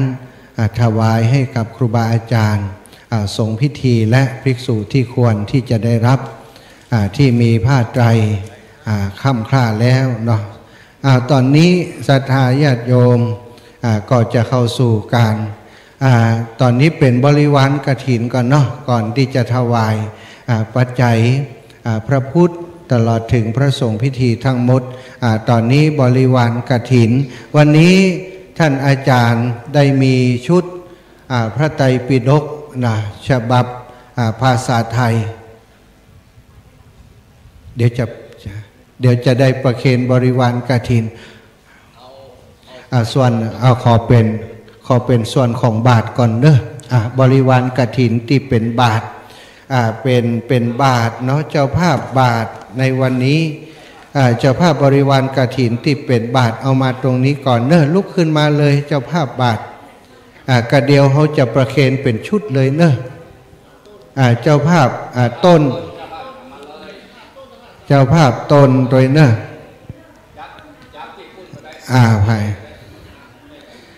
จับหันเหี่ยคนจับต้นเจ้าภาพบาทคุณ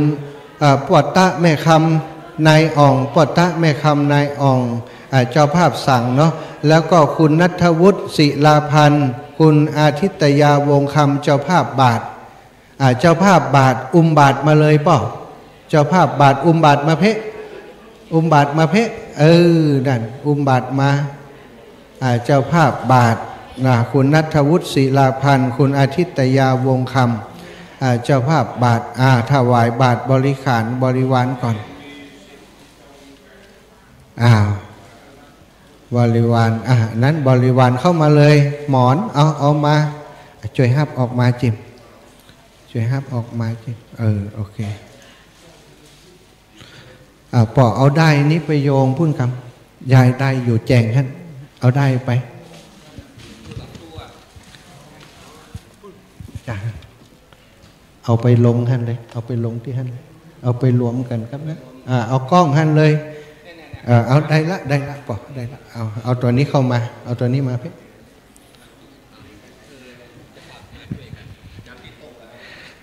เจ้าภาพประธาน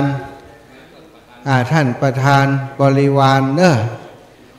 บริวารกฐินท่านประธานมาตั้งเพ่จะได้ยกเอาศรัทธาญาติโยมประเคนต้นสตังตรงนั้นเลยเนอะช่วยกันประเคน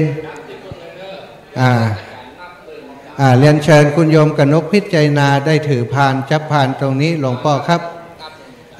หลวงพ่อฮับเนอนับหนึ่งนับสองนับ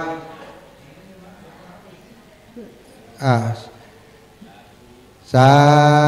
ธุสาธุสาธุเรียบร้อยแล้วห้องกำลังหายยอบนั่งลงฮะ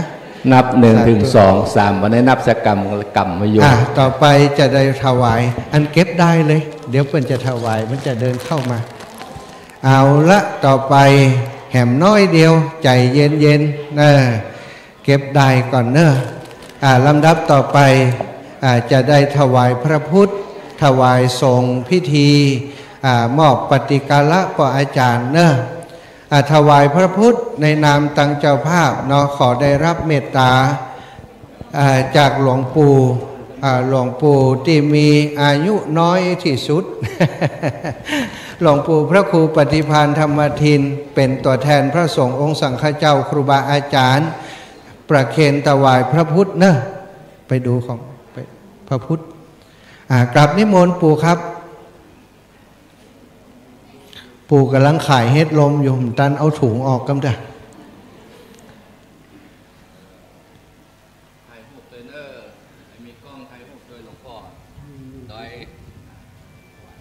เรียบร้อยต่อไปเก็บได้นี่ตัวเก็บได้นี่ตัวเรียนเชิญคุณโยมกนกพิชัยนาได้เรียนเชิญประธานประธานที่มาร่วมกันเรียนเชิญให้มาประเคนร่วมกันจะเอาไผ่พ่องบอกเลย เอาละเอา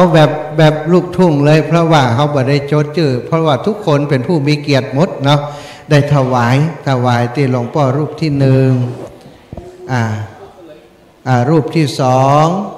อยู่ในพานท่านอีแม่ยกขึ้นรูปที่สามรูปที่สี่รูปที่ห้าเรียบร้อยมอบปฏิการะกับอาจารย์เรียนเชิญคุณโยมกนกพิชัยนามอบอาจารย์อันนี้มอบอาจารย์อยู่ด้วยกันมอบเพื่อกันเดี๋ยวปั่นเกิงปั่นเกิง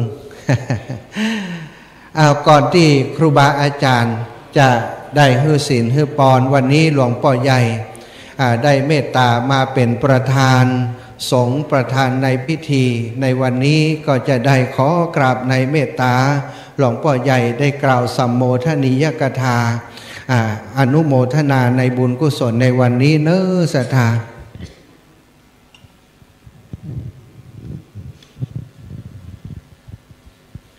ด้วยความเคารพหลวงปู่พระครูปฏิภาณธรรมทินวัดพระธาตุจอมพ่อเบียงป่าเป้าขอถวายความเคารพหลวงพ่อท่านพระครูสาธุกิจจานันท์เจ้าคณะอำเภอดอยหล่อแล้วก็ท่านพระครูอภิวัตรวัฒนวิกรมรองเจ้าคณะอำเภอดอยหล่อพระเถรานุเถระหลายรูปที่มาวันนี้มีหลวงพ่อพระครูปฏิภาณธรรมทินหลวงพ่อพระครูสาธุกิจจนันท์เจ้าหน้าอำเภอดอยหล่อพระครูวรธรรมนาถวรธรรมนาถวัดหนองเหียง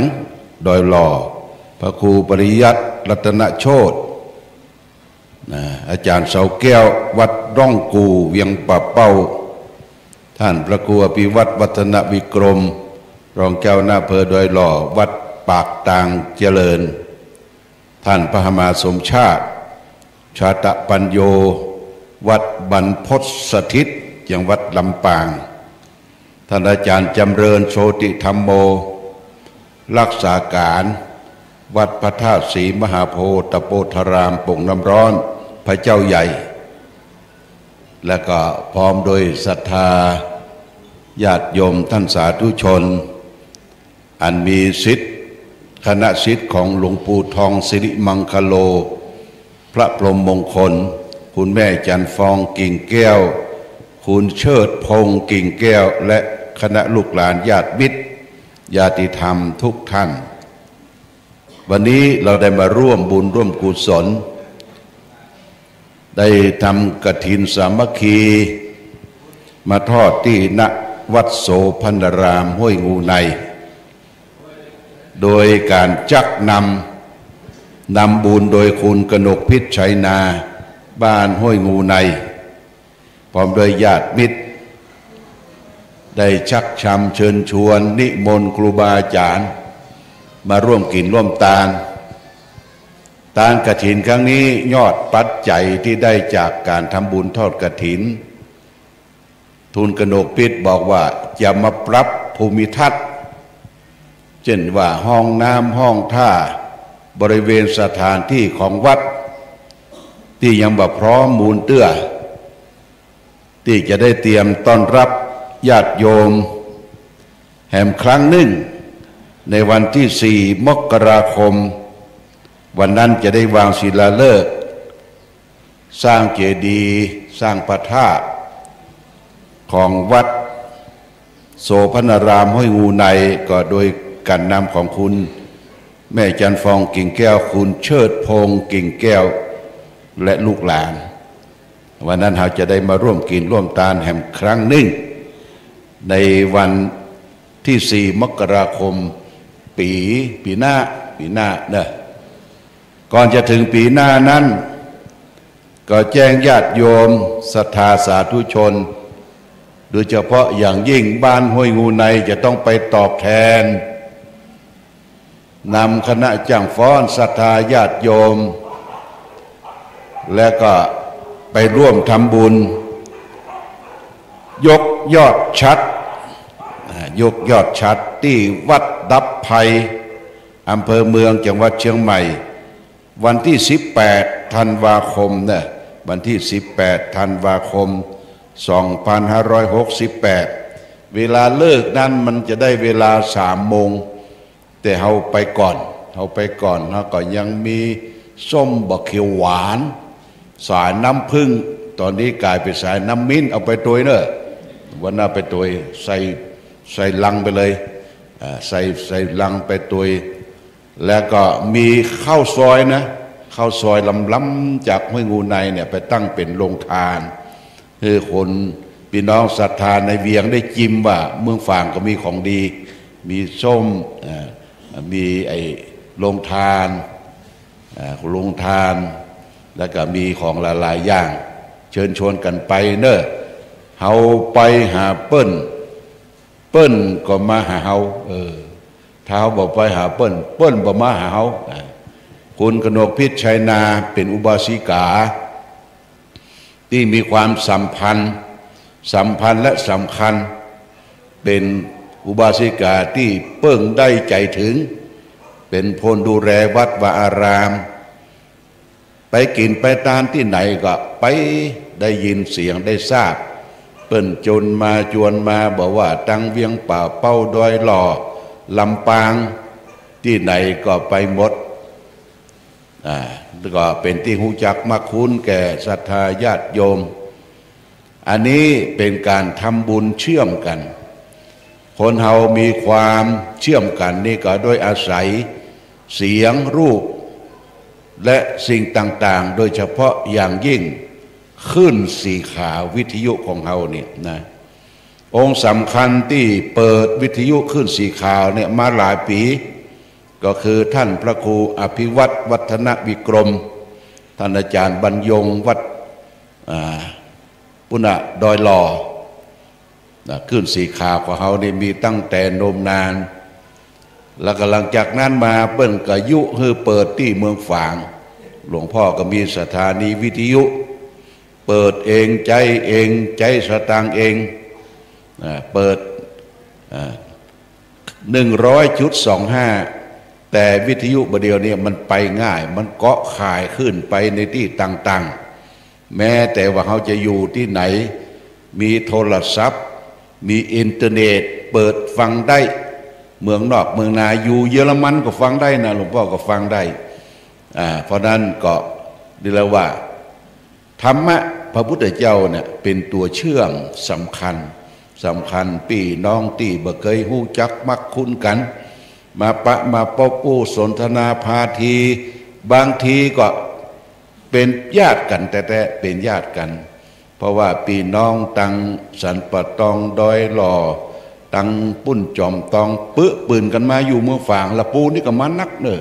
แต่ก่อนเปิ้นเข้าใจคิดว่าเมืองฝางเป็นเมืองอู่เข้าอู่น้ำเป็นเมืองที่อุดมสมบูรณ์ในน้ำมีปลาในนามีข้าวพื้นดินมีแมงมันบนหัวมีมดส้มแบบว่าโตอุดมสมบูรณ์ผลสุขมาอยู่แล้วได้สักวางปิกกันไปก็มีปิกกันไปอยู่บ้านเก่าบ้านเดิมแต่ว่าเป็นยังก็ยังเชื่อมสัมพันธ์กันอยู่วันนี้เราได้มาร่วมกันทำบุญทอดกฐินสามัคคีท่านอาจารย์มหาสมชาติกล่าวนำไปแล้วว่ากฐินอยู่ที่ผ้านะที่ผ้านี่สำคัญถ้ามีผ้านี่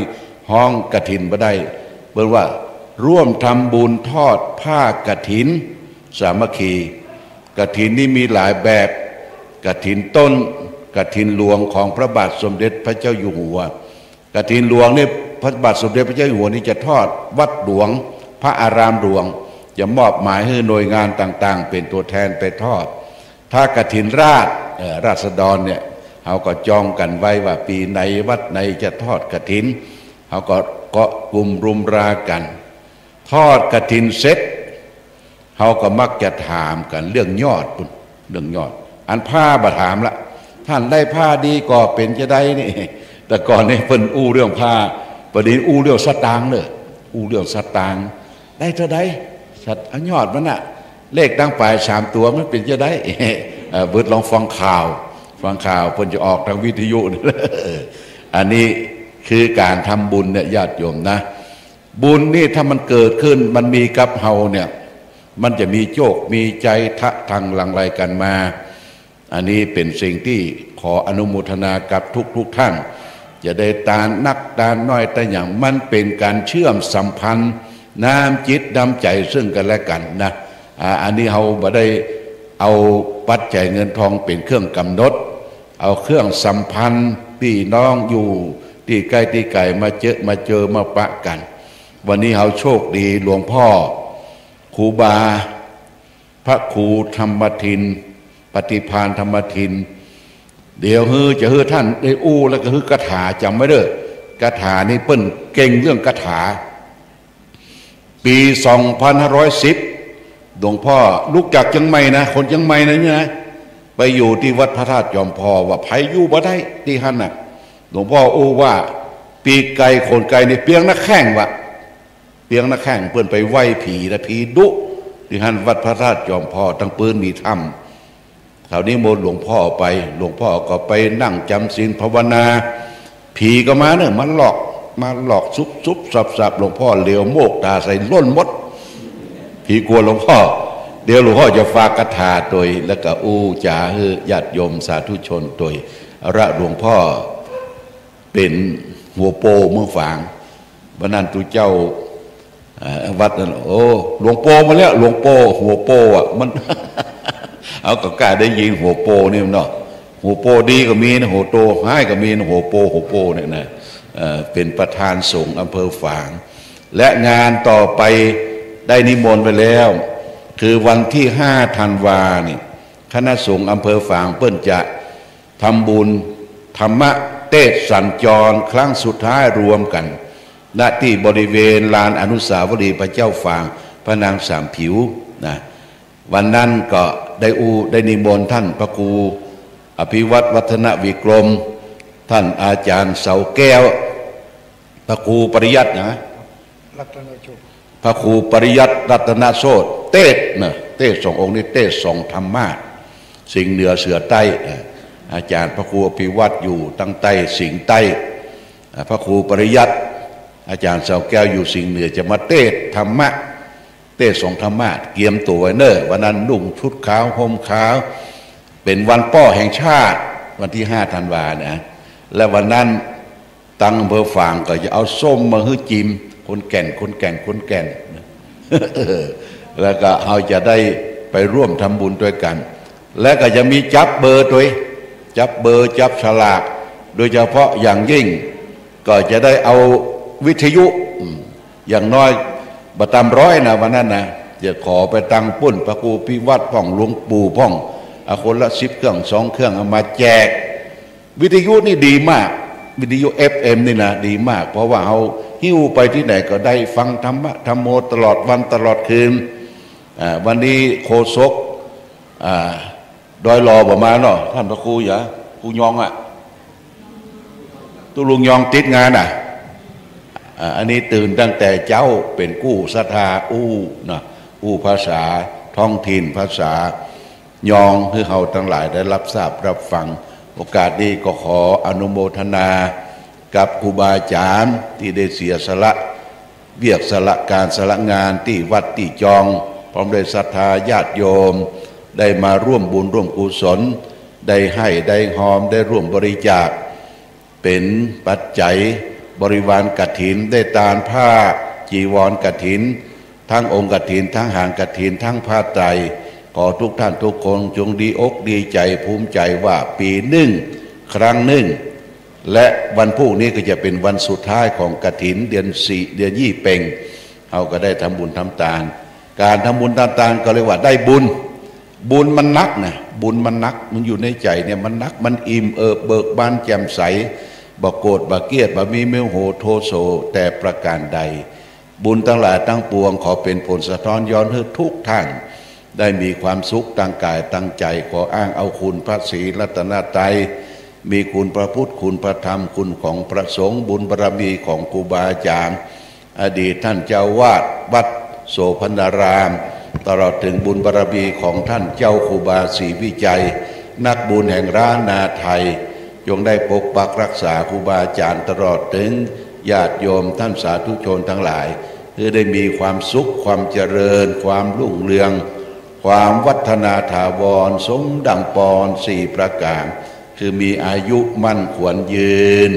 คือได้มีผิวพรรณวรรณะอันผ่องอันใสคือได้มีความสุขกายสบายใจ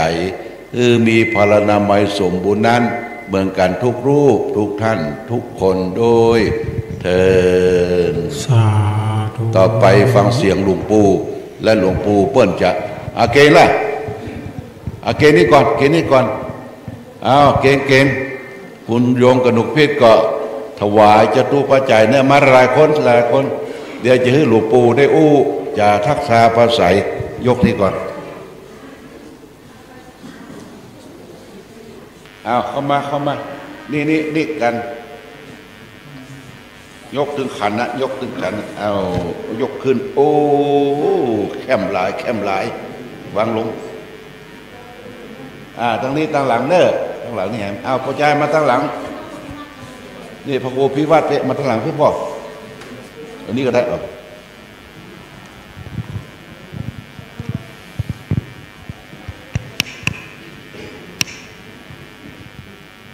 เกมน้ำหยาดนั่งไว้บหยาดเตื้อฟังหลวงปู่เนอะประมาณสัก10 นาทีก็จะคือกระ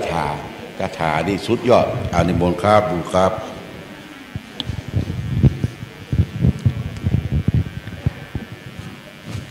ก็ขอถวายความเคารพพระเดชพระคุณธรรมครูสุจิตานุรักษ์ถวายความเคารพธรรมครูสาธุกิจจานันท์เจ้าคณะอำเภอดอยหล่อธรรมครูศรีรัตนคุณเจ้าอาวาสวัดห้วยงูในท่านพระสงฆ์สังฆเจ้าทุกรูปทุกตนทุกองค์นะครับขอเจริญพรกับคณะสัตยาญาติโยมทั้งหลายที่ได้มาร่วมกันทำบุญในวันนี้หมู่เฮาทั้งหลายได้มาทำบุญพระเดชพระคุณเพิ่นก็ได้บอกว่าเฮานั้นได้บุญจากการทำบุญทานกฐินทานผ้ากฐินลักษณะของการได้บุญเพื่อสังเกตตัวเองว่าเขาไปทำบุญนั้นเขาได้บุญหรือไม่เนาะฝากเอาไว้เนอะ1เขามีความปราบปลื้มปีติยินดีในการทำบุญครั้งนี้ก็ ถ้าเรามีความอุ่นใจม่วนใจปิติยินดีปราบปลื้มนั่นเราได้บุญอันที่สองเรามีความ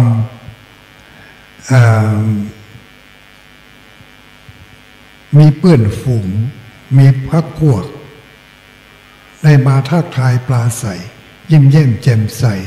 กับเราก็มีความยินดีที่เราได้มาร่วมงานในครั้งนี้ถ้ามีคนมาทักทายปลาใสมาต้อนรับมาอย่างนี้แสดงว่าเรามีบุญแล้วเราก็ได้บุญข้อต่อไปก็คือเขาจะได้รับความฮักความเอ็นดูจากเทวบุตรเทวดา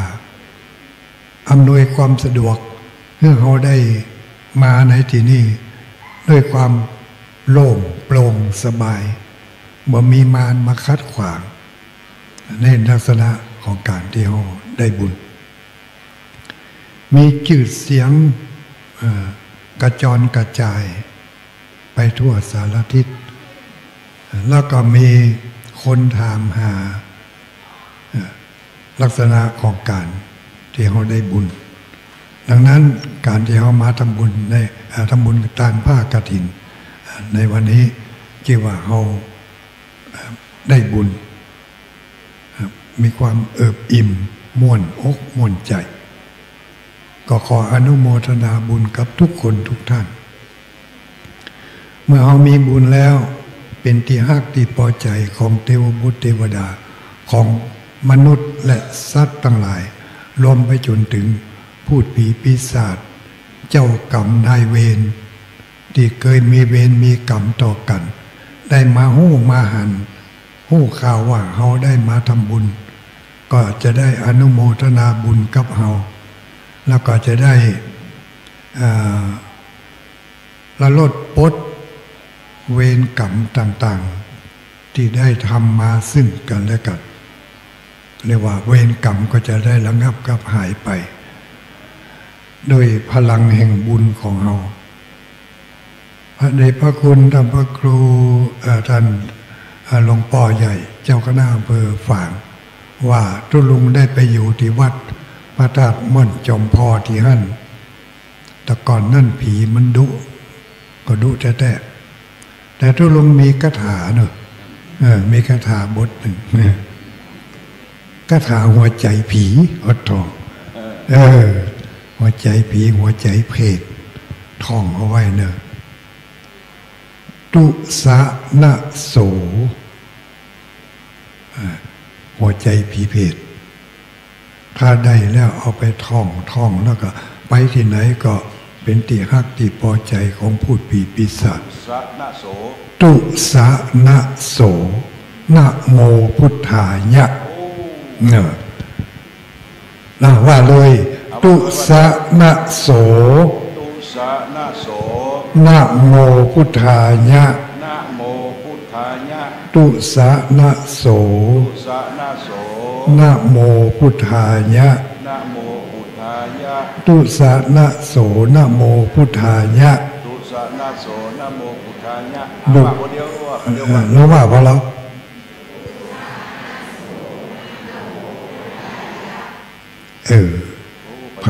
พยาหม้ออะไร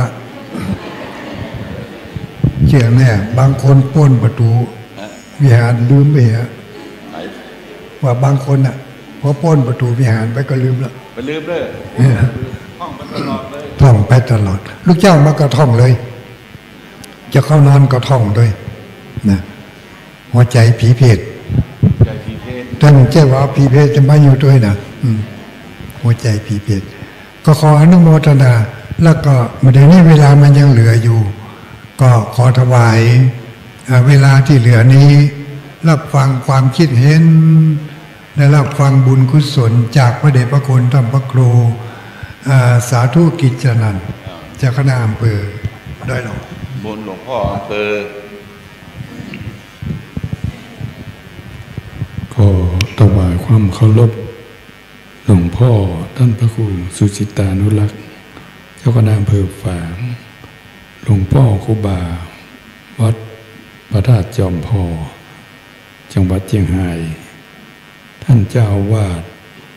วัดห้วยงูในแล้วก็อาครูอภิวัฒนาวิกรมรองอำเภอไดหล่อพระสงฆ์เทรานุเทระทุกรูปวันนี้ได้มีโอกาสที่ได้มาร่วมในงานกฐินของวัดห้วยงูในวันนี้ก็มีความภาคภูมิใจที่ได้มีส่วนร่วมในการทอดกฐินครั้งนี้แล้วก็พอดีท่านพระครูอภิวัฒนาวิกรมก็ได้พาพ่อเลี้ยงจรหรือว่าคุณเทิดพงษ์กิ่วแก้วจะได้มาทำการสร้างพระธาตุที่วัดห้วยงูในที่นี่หมู่เฮาทั้งหลายก็จะได้มีส่วนร่วมในการสร้างพระธาตุที่วัดห้วยงูในที่นี่โดยในเมื่อเนื้อนาบุญมาสู่วัดห้วยงูใน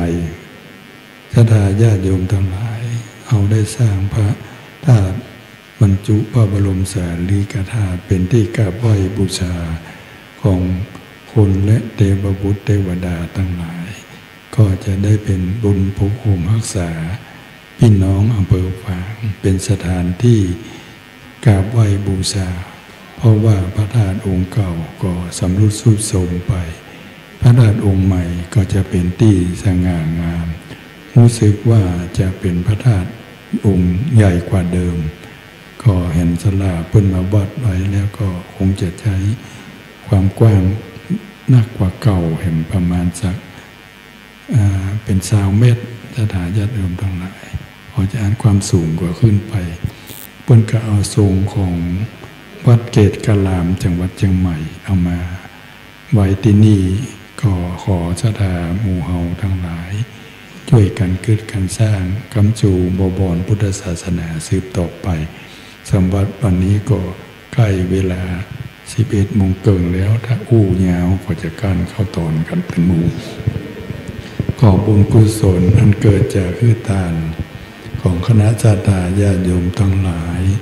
ที่ได้มาทานกฐินในวันนี้ขอให้เป็นพระปัจจัยปกโคมรักษาคณะศรัทธาญาติโยมพร้อมด้วยครอบครัวญาติมิตรบริวารอยู่ดีมีสุขอิมากาขึ้นปันหล่ำปันรวยได้เป็นเศรษฐีมหาเศรษฐีไปหน้าเจริญประด้วยอายุวันนะสุขะภละปฏิภาณธนสารสมบัติพิพัฒน์มงคลสมบุญผลได้ลาภยศสรรเสริญสุขจงตั้งมั่นอยู่ในสัจธรรมนำตนให้พ้นทุกข์ประสบสุขอันไพบูรณ์คือมรรคผลพระนิพพานเหมือนกันทุกท่านด้วยเถิดสาธุสาธุสาธุเอาได้ฟังเสียงของเจ้าคณะอำเภอดอยหล่อเนี่ยไปทางใต้ตกรถตกกลางกันเข้าอยากน้ำไปเด้อวัดบนเด้อพระธาตุอาแฮมตนหนึ่งบูบ่ได้คือหลวงอาจารย์พระครูอภิวัฒนวิกรมฟังเสียงเปิ้นกรรมเอาได้ยินเสียงวิทยุอันนี้ได้หันตัวจริงนิมนต์ครับนิมนต์ครับหลวงพ่ออยู่ด้านหลังนี้ขอถวายความเคารพหลวงปู่พระครูปฏิพันธ์ธรรมทินหลวงพ่อพระครูสุจิตานุรักษ์หลวงพ่อท่านพระครูสาธุกิจนันท์ครูบาอาจารย์พระเจ้าประสงค์ทุกรูปเจริญพรญาติโยมท่านสาธุชนทุกคนทุกท่านก็บ่อู้อย่างเงาเนาะศรัทธาญาติโยมก็ย้ำที่พระเดชพระคุณหลวงพ่อพระครูสุจิตานุรักษ์ได้กล่าวไว้วันที่18 ธันวาคมทางคณะเจ้าภาพที่เปิ้นจะมาร่วมบูรณะเจดีย์ของวัดเฮาที่นี่เปิ้นได้สร้างที่วัดดับภัยใช้เวลาอยู่4 เดือนเนาะเปิ้นจะบรรจุแล้วก็เปิ้นจะยกยอดชัดแล้วก็ตานเจดีย์วันที่18 ธันวาก็หลวงพ่อก็เน้นย้ำโดยเฉพาะญาติโยมบ้านห้วยงูในเขาเนี่ยวันที่18นั้นเขาก็พากันไปหลายๆน้อยเพื่อจะไปเพื่อเปิ้นได้หันน้ำใจของหมู่เฮาก็เปิ้นก็เอาศาลาเอาช่างมาพอแล้วก็เปิ้นกำหนดเวลาตะกี้นี่บ่ได้ ตอนอาตมาอยู่ในรถอาตมาอยู่ในรถก็ถามโยมเพิ่นว่าจะอย่างใดวันนี้มาทอดกฐินจะรายงานหลวงพ่ออำเภอฝางจะแจ้งศรัทธาอย่างใดนี่นะก็วันทีเปิ้นว่าเอาวันที่19ธันวาเดือนธันวานี่มันเป็นเดือนที่ใจสตางค์นักส่งท้ายปีเก่าก็อย่างใกล้นะก็งานเปิ้นก็นักตัวเพราะว่าวันที่18ธันวานั้นยกฉาดตาลธาตุติดภัยวันที่19นั้นเปิ้นก็จะวางศิลาฤกษ์เจดีย์ที่วัดสีดอนทองตำบลอุโมงค์อำเภอเมืองจังหวัดลำพูนอันนั้นเดือนธันวานี่มันถี่ลงไปเปิ้นก็เลยว่าขอเอาเดือน4ไปแล้วก่อนทีนี้เดือน4เพ็งนี่เป็นวันที่3มกราคมเปิ้นก็ว่าเริ่มต้นใหม่ก็คือเอาปี69ก็เลยเอาวันเสาร์ที่4มกราอันนี้ขอนำเรียนหลวงพ่อครูบาอาจารย์คณะสงฆ์แล้วก็แจ้งศรัทธาวันที่4มกราปี2569เนาะคณะศิษย์หลวงปู่ทองนำโดยแม่จันฟองตามที่หลวงพ่อว่านะเปิ้นจะมาวางศิลาฤกษ์บูรณะเจดีย์ของวัดเฮานี้ความกว้างฐาน9เมตรสูง21เมตรกว้างแล้วก็ใหญ่กว่าที่อื่นนี่7เมตรพ่อง6เมตรพ่อง8เมตรพ่องแต่9เมตรนี่คือเป็นพระธาตุองค์แรกที่เปิ้นไปสร้างถวายหลวงปู่ทองของเฮานี่เป็นองค์ที่25ที่วัดห้วยงูในนี่เนาะอันนี้อนุโมทนากับศรัทธาญาติโยมตัวเนอสาธุนิมนต์พ่อครับนี่เสียงท่านอาจารย์พระครูอภิวัฒนะที่เราได้ฟังกันตอนเจ้าเจดีย์องค์นี้เพิ่นจำลองจากวัดเกตอำเภอเมืองจังหวัดเชียงใหม่และก็วัดเกตเนี่ยถือว่าเป็นพระเจดีย์จุลมณีที่เขาจะได้ไปไหว้พระจุลมณีบนเพิ่นย่อลงมาอยู่ที่วัดเกตแล้วก็ย่อจากวัดเกตมาไว้ที่วัดห้วยงูในนะร่วมเกิดร่วมสร้างต่อไปก็จะได้รับพรหลวงพ่อเจ้าวาดมีอย่างสักน้อยกะสักคือพอเนี่ยอย่าไปเอายาวอันนี้มนครับอีมนพระครูศรีเนอะพระครูศรีรัตนคุณประเรียนธรรม6ประโยคเจ้าวาดที่นี่ครับมนครับสิ่งที่จะหลวงพ่อเจ้าคณะอำเภอฝางเป็นแตนโมดละผมเป็นคนบอกให้เก่งผมพระครูศรีรัตนคุณปีนี้ก็39พรรษา59ปีหน้าก็เกษียณละ60นะถ้าเป็นคนบ้านก็ขอกราบขอบพระคุณในความเมตตาของหลวงพ่อดอยหลวงพ่อเจ้าคณะอำเภอฝางหลวงพ่อเจ้าคณะอำเภอดอยลอครูบาอาจารย์ทุกตนทุกรูปที่ได้เสียสละเวลาอันมีค่าได้มาร่วมทำบุญกับโยมกนกพิชัยนาคณะศรัทธาห้วยงูในทุกคนในวันนี้กับผมก็บ่มีอย่างที่จะกล่าวไปนักนะขอบพระคุณในการที่หลวงพ่อทั้งหลายได้มาเยี่ยมเยือนวัดห้วยงูในในครั้งนี้แล้วก็มีโอกาสต่อไปในภายภาคหน้าก็ขอกราบนิมนต์จะมาธุระก็ตามจะมาแอลก็ตามก็ขอนิมนต์แวะวัดห้วยงูในนะครับสำหรับคณะศรัทธาญาติโยมทุกคนทุกท่านที่ได้มาร่วมทำบุญก็ดีก็ขอบคุณอนุโมทนาในการเสียสละทรัพย์จำนวนกำลังทรัพย์ศรัทธาของศรัทธาญาติโยมที่มาให้มาหอมมาสมทบในกฐินครั้งนี้จะได้มากได้น้อยจะได้ต่อใดมาด้วยใจอย่างที่หลวงพ่อว่ามาด้วยปฏิสัมพันธ์ความเชื่อมโยงซึ่งกันและกันนอกจากนั้นก็ได้มาปะบางเตื้อได้ยินก็เสียงมาหันตัวได้หู้จักกันไปหันไปนี่บุญเกิดขึ้นจากความอิ่มอกอิ่มใจเต็มใจแล้วก็ภูมิใจในการฮือตานแล้วก็รักษาศีลตัวแล้วก็ภาวนาทานศีลภาวนานี้เรียกว่าบุญกิริยาวัตถุ3ประการเพราะฉะนั้นในวันนี้อาตมาภาพในฐานะเจ้าอาวาสก็ขอบคุณญาติโยมทุกคนทุกท่านแห่งคำนึ่งบุญกุศลใดที่ท่านทั้งหลาย ได้ทำในครั้งนี้ก็ดีได้ทำแล้วที่ล่วงมาก็ดีจะทำต่อไปในภายภาคหน้าก็ดีขอบุญกุศลนั้นจงรวมกันเป็นพระวะปัจจัยให้ญาติโยมประสบแต่ความสุขความเจริญนึกคิดสิ่งใดปรารถนาสิ่งใดในอันที่ชอบประกอบด้วยธรรมบพิตรต่อกฎหมายของบ้านเมืองและศีลธรรมอันดีละไซขอความปรารถนานั้นจงพันสำเร็จจงพันสำเร็จเหมือนกันทุกท่านทุกคนเถิดยะถาวาริวหาปุราปริปุเรนติสาครังเอวะเมวะอิโตทินังเปตานังอุปกัปปติอิชิตังปฏิตังตุมหังคิปะเมวะสมิจจตุสัพเพปุเรนตุสังกปาจันโหปันนรโสยะถามณิโชติรโสยะถาเตโยวิวาชันตุสัพพะโรโควินาสตุมาภวัตวันตรายโยสุขีเทคา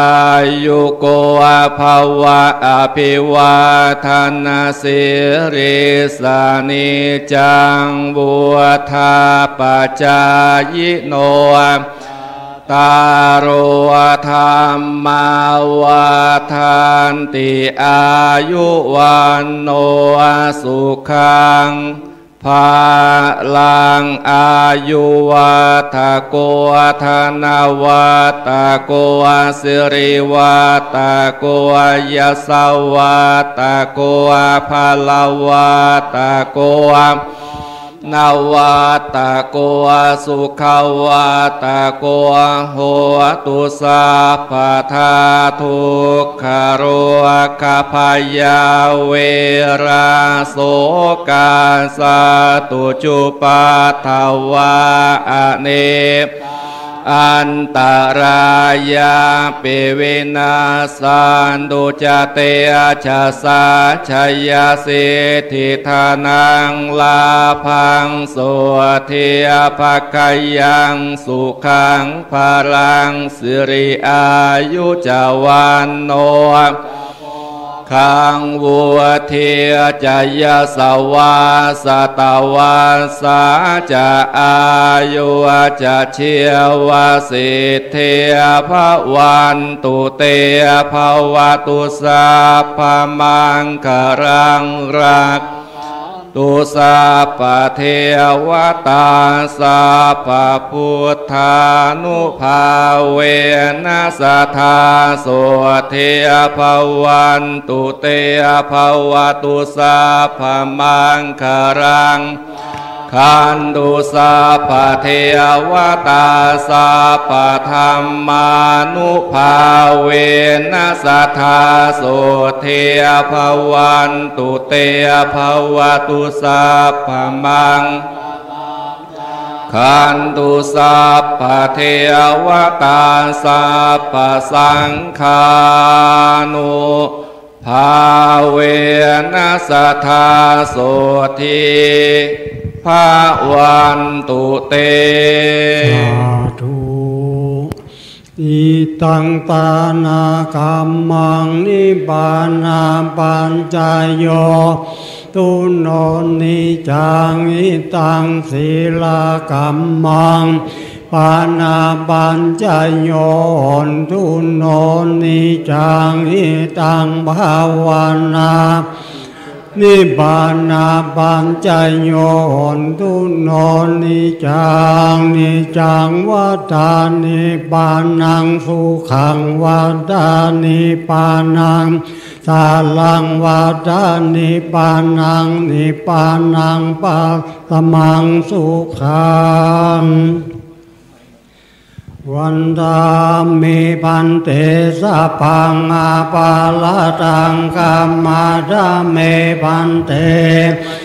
กะตังปุญญังสามินาอนุโมทิตาปังสามินากะตังไมหังตาตาปังสาธุส สาธุอนุโมทามิอายุวันโนสุขังพลังกล่าวลำลาพระเนื่องอันตถานิมยังพันเตพุทธามาพาหุกิจจามยังพาหุกาลนิยายัสสัทธานิตุเมการังบัญญัธาสาธุพันเตยาวาดมีอย่างแจกมีก่อรับของที่ระลึกมีก่อโยมปุ่นคือเจ้าวาดแจกของดีเดี๋ยวมารับของที่ระลึกเด้อเดี๋ยวเจิญไปรับประทานอาหารด้วยกันเด้อข้างล่างวันนี้มีผักกูดจอผักปังแกงผักกาดอาหารเมืองโอ้ไปนิมนต์พ่อฉันเป็นขั้วผำปดท่ออาหารเมียงเนอะวันนี้นะอาหารเมียง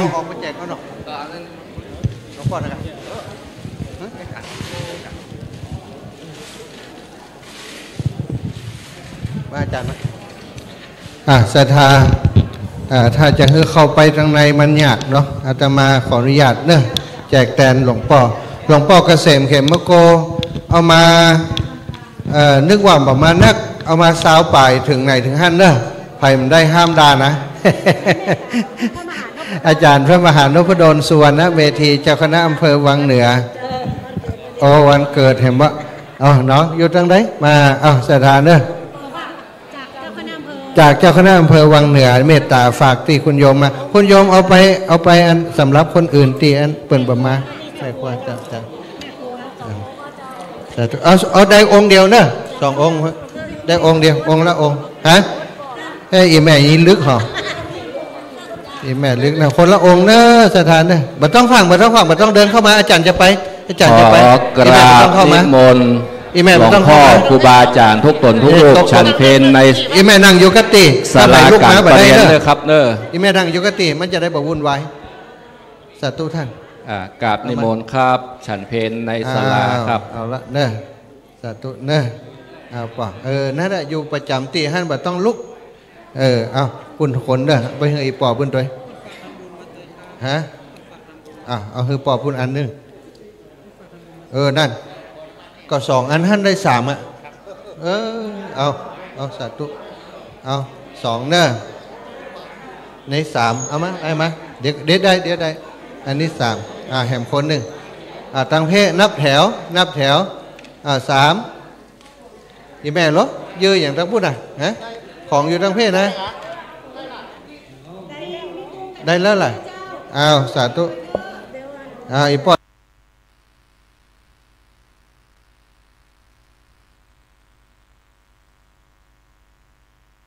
ได้แล้วคนเลี้ยงเป้านี่อีปอกับอีแม่มาด้วยกันสาธุเนอไปต่อไปเนอะโอ้อีแม่นั่งคนเดียวสาธุเดี๋ยวจะไปฮะมานี่กำหมาหลวงพ่อเกษมครับท่านอาจารย์ใหญ่พระมหานพดลสุวรรณเวทีเจ้าคณะอำเภอวังเหนือเมตตาเอามาเป็นของชำร่วยให้คนโยมเนอะอีแม่เอาคนเดียวก่อนบะฮึจ้ะหลานหลานบะฮึจ้ะเพราะว่าเดี๋ยวมันจะปอคนทั้งลุ่มไปนะจ้ะเอาพวกเขาไปแจกนี่หมดแต่เขาอย่าวางเขาเอาสาธุเนอะเดี๋ยวถ้าเหลือไอ้แม่ตัวหาเนอะอันนี้มันยังนี่ไปไหนบ้านเขากะสาธุเนอะเอาละตั้งลุ่มเดี๋ยวจะลงไปตั้งลุ่มเดี๋ยวจะลงไปยิบเหือองค์หนึ่งเนี่ยขนาดคนเก่าเพิ่นเอาองค์เดียวน่ะนี่ยังแขวนหน่อยไฟมาได้ตั้งลุ่มย่อมือมาเดี๋ยวจะไปฉันเข้าละเหลือแหม5 องค์ถึงไหนถึงหั่นเด้อถึงไหนถึงหั่นเหลือ5 องค์อันนี้จกนี้น่ะได้เหลือ3ละเข้าใจมั้ยเขาจะกินข้าว อีแม่ได้แล้วเนาะอีแม่ได้ยังอีแม่ได้แล้วเอา อ้าวสถาได้แล้วอันนี้หันจำได้นี่ห้ามโกงอ้าวไผ่มาได้ครับเด้ออ้าวมาเด็กหญิง3 คนนี้อันนี้ได้แล้วฮูกะหันแล้วตะกี้ไผ่กำได้หมดอันนี้ลำปางสาธุอีแม่เลยให้3 องค์เข้าใจไหมมาท่านอาจารย์พระมหานพดลสุวรรณเมธีโอ้ไปเอาไปเอานักกันเดี๋ยวสถาจำได้ไผ่ออกมาก็ได้อยู่นี่ไผ่ออกมาก็ได้ไผ่ออกมาก็ได้เดี๋ยวฟังยิบนะเอาไปไผ่ออกมาก็ได้สาธุเนอะเอาละเอามาสาธุเอาไม้ไว้ก่อนบ่เอาไม้หนีบก็แห่เอาอีแม่สาธุสาธุเข้าใจมาจะหมดแล้วเนอะสาธุเนอะเนอะอันนี้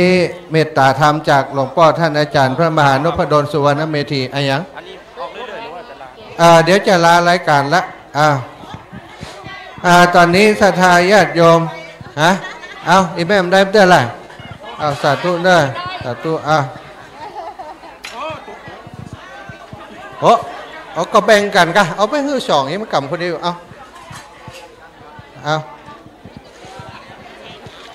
หลวงพ่อเกษมเด้อศรัทธาญาติโยม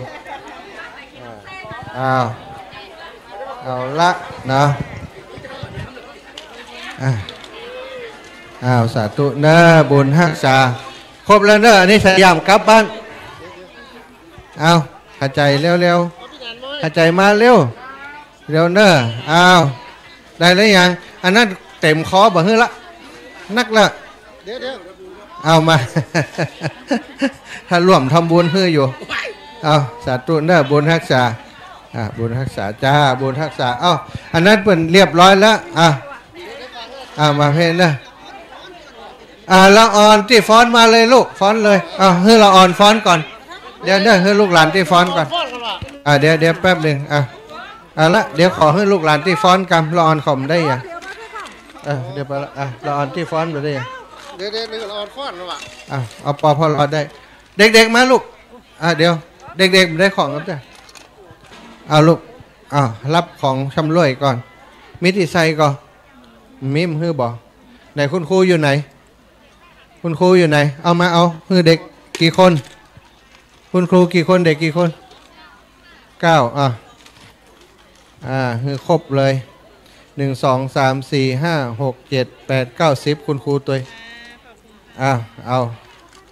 าละครบเลยยังมาน้อยได้กันเขานับให้แล้วน่ะเก้าตั้งเข่าให้ละเรียบร้อย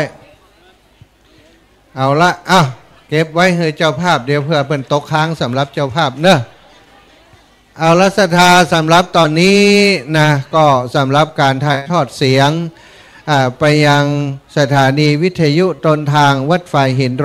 104.50 เมกะเฮิรตซ์อาตมาภาพในนามครูบาอาจารย์หลวงพ่อท่านพระครูศรีรัตนคุณเจ้าอาวาสวัดโสภณารามห้วยงูใน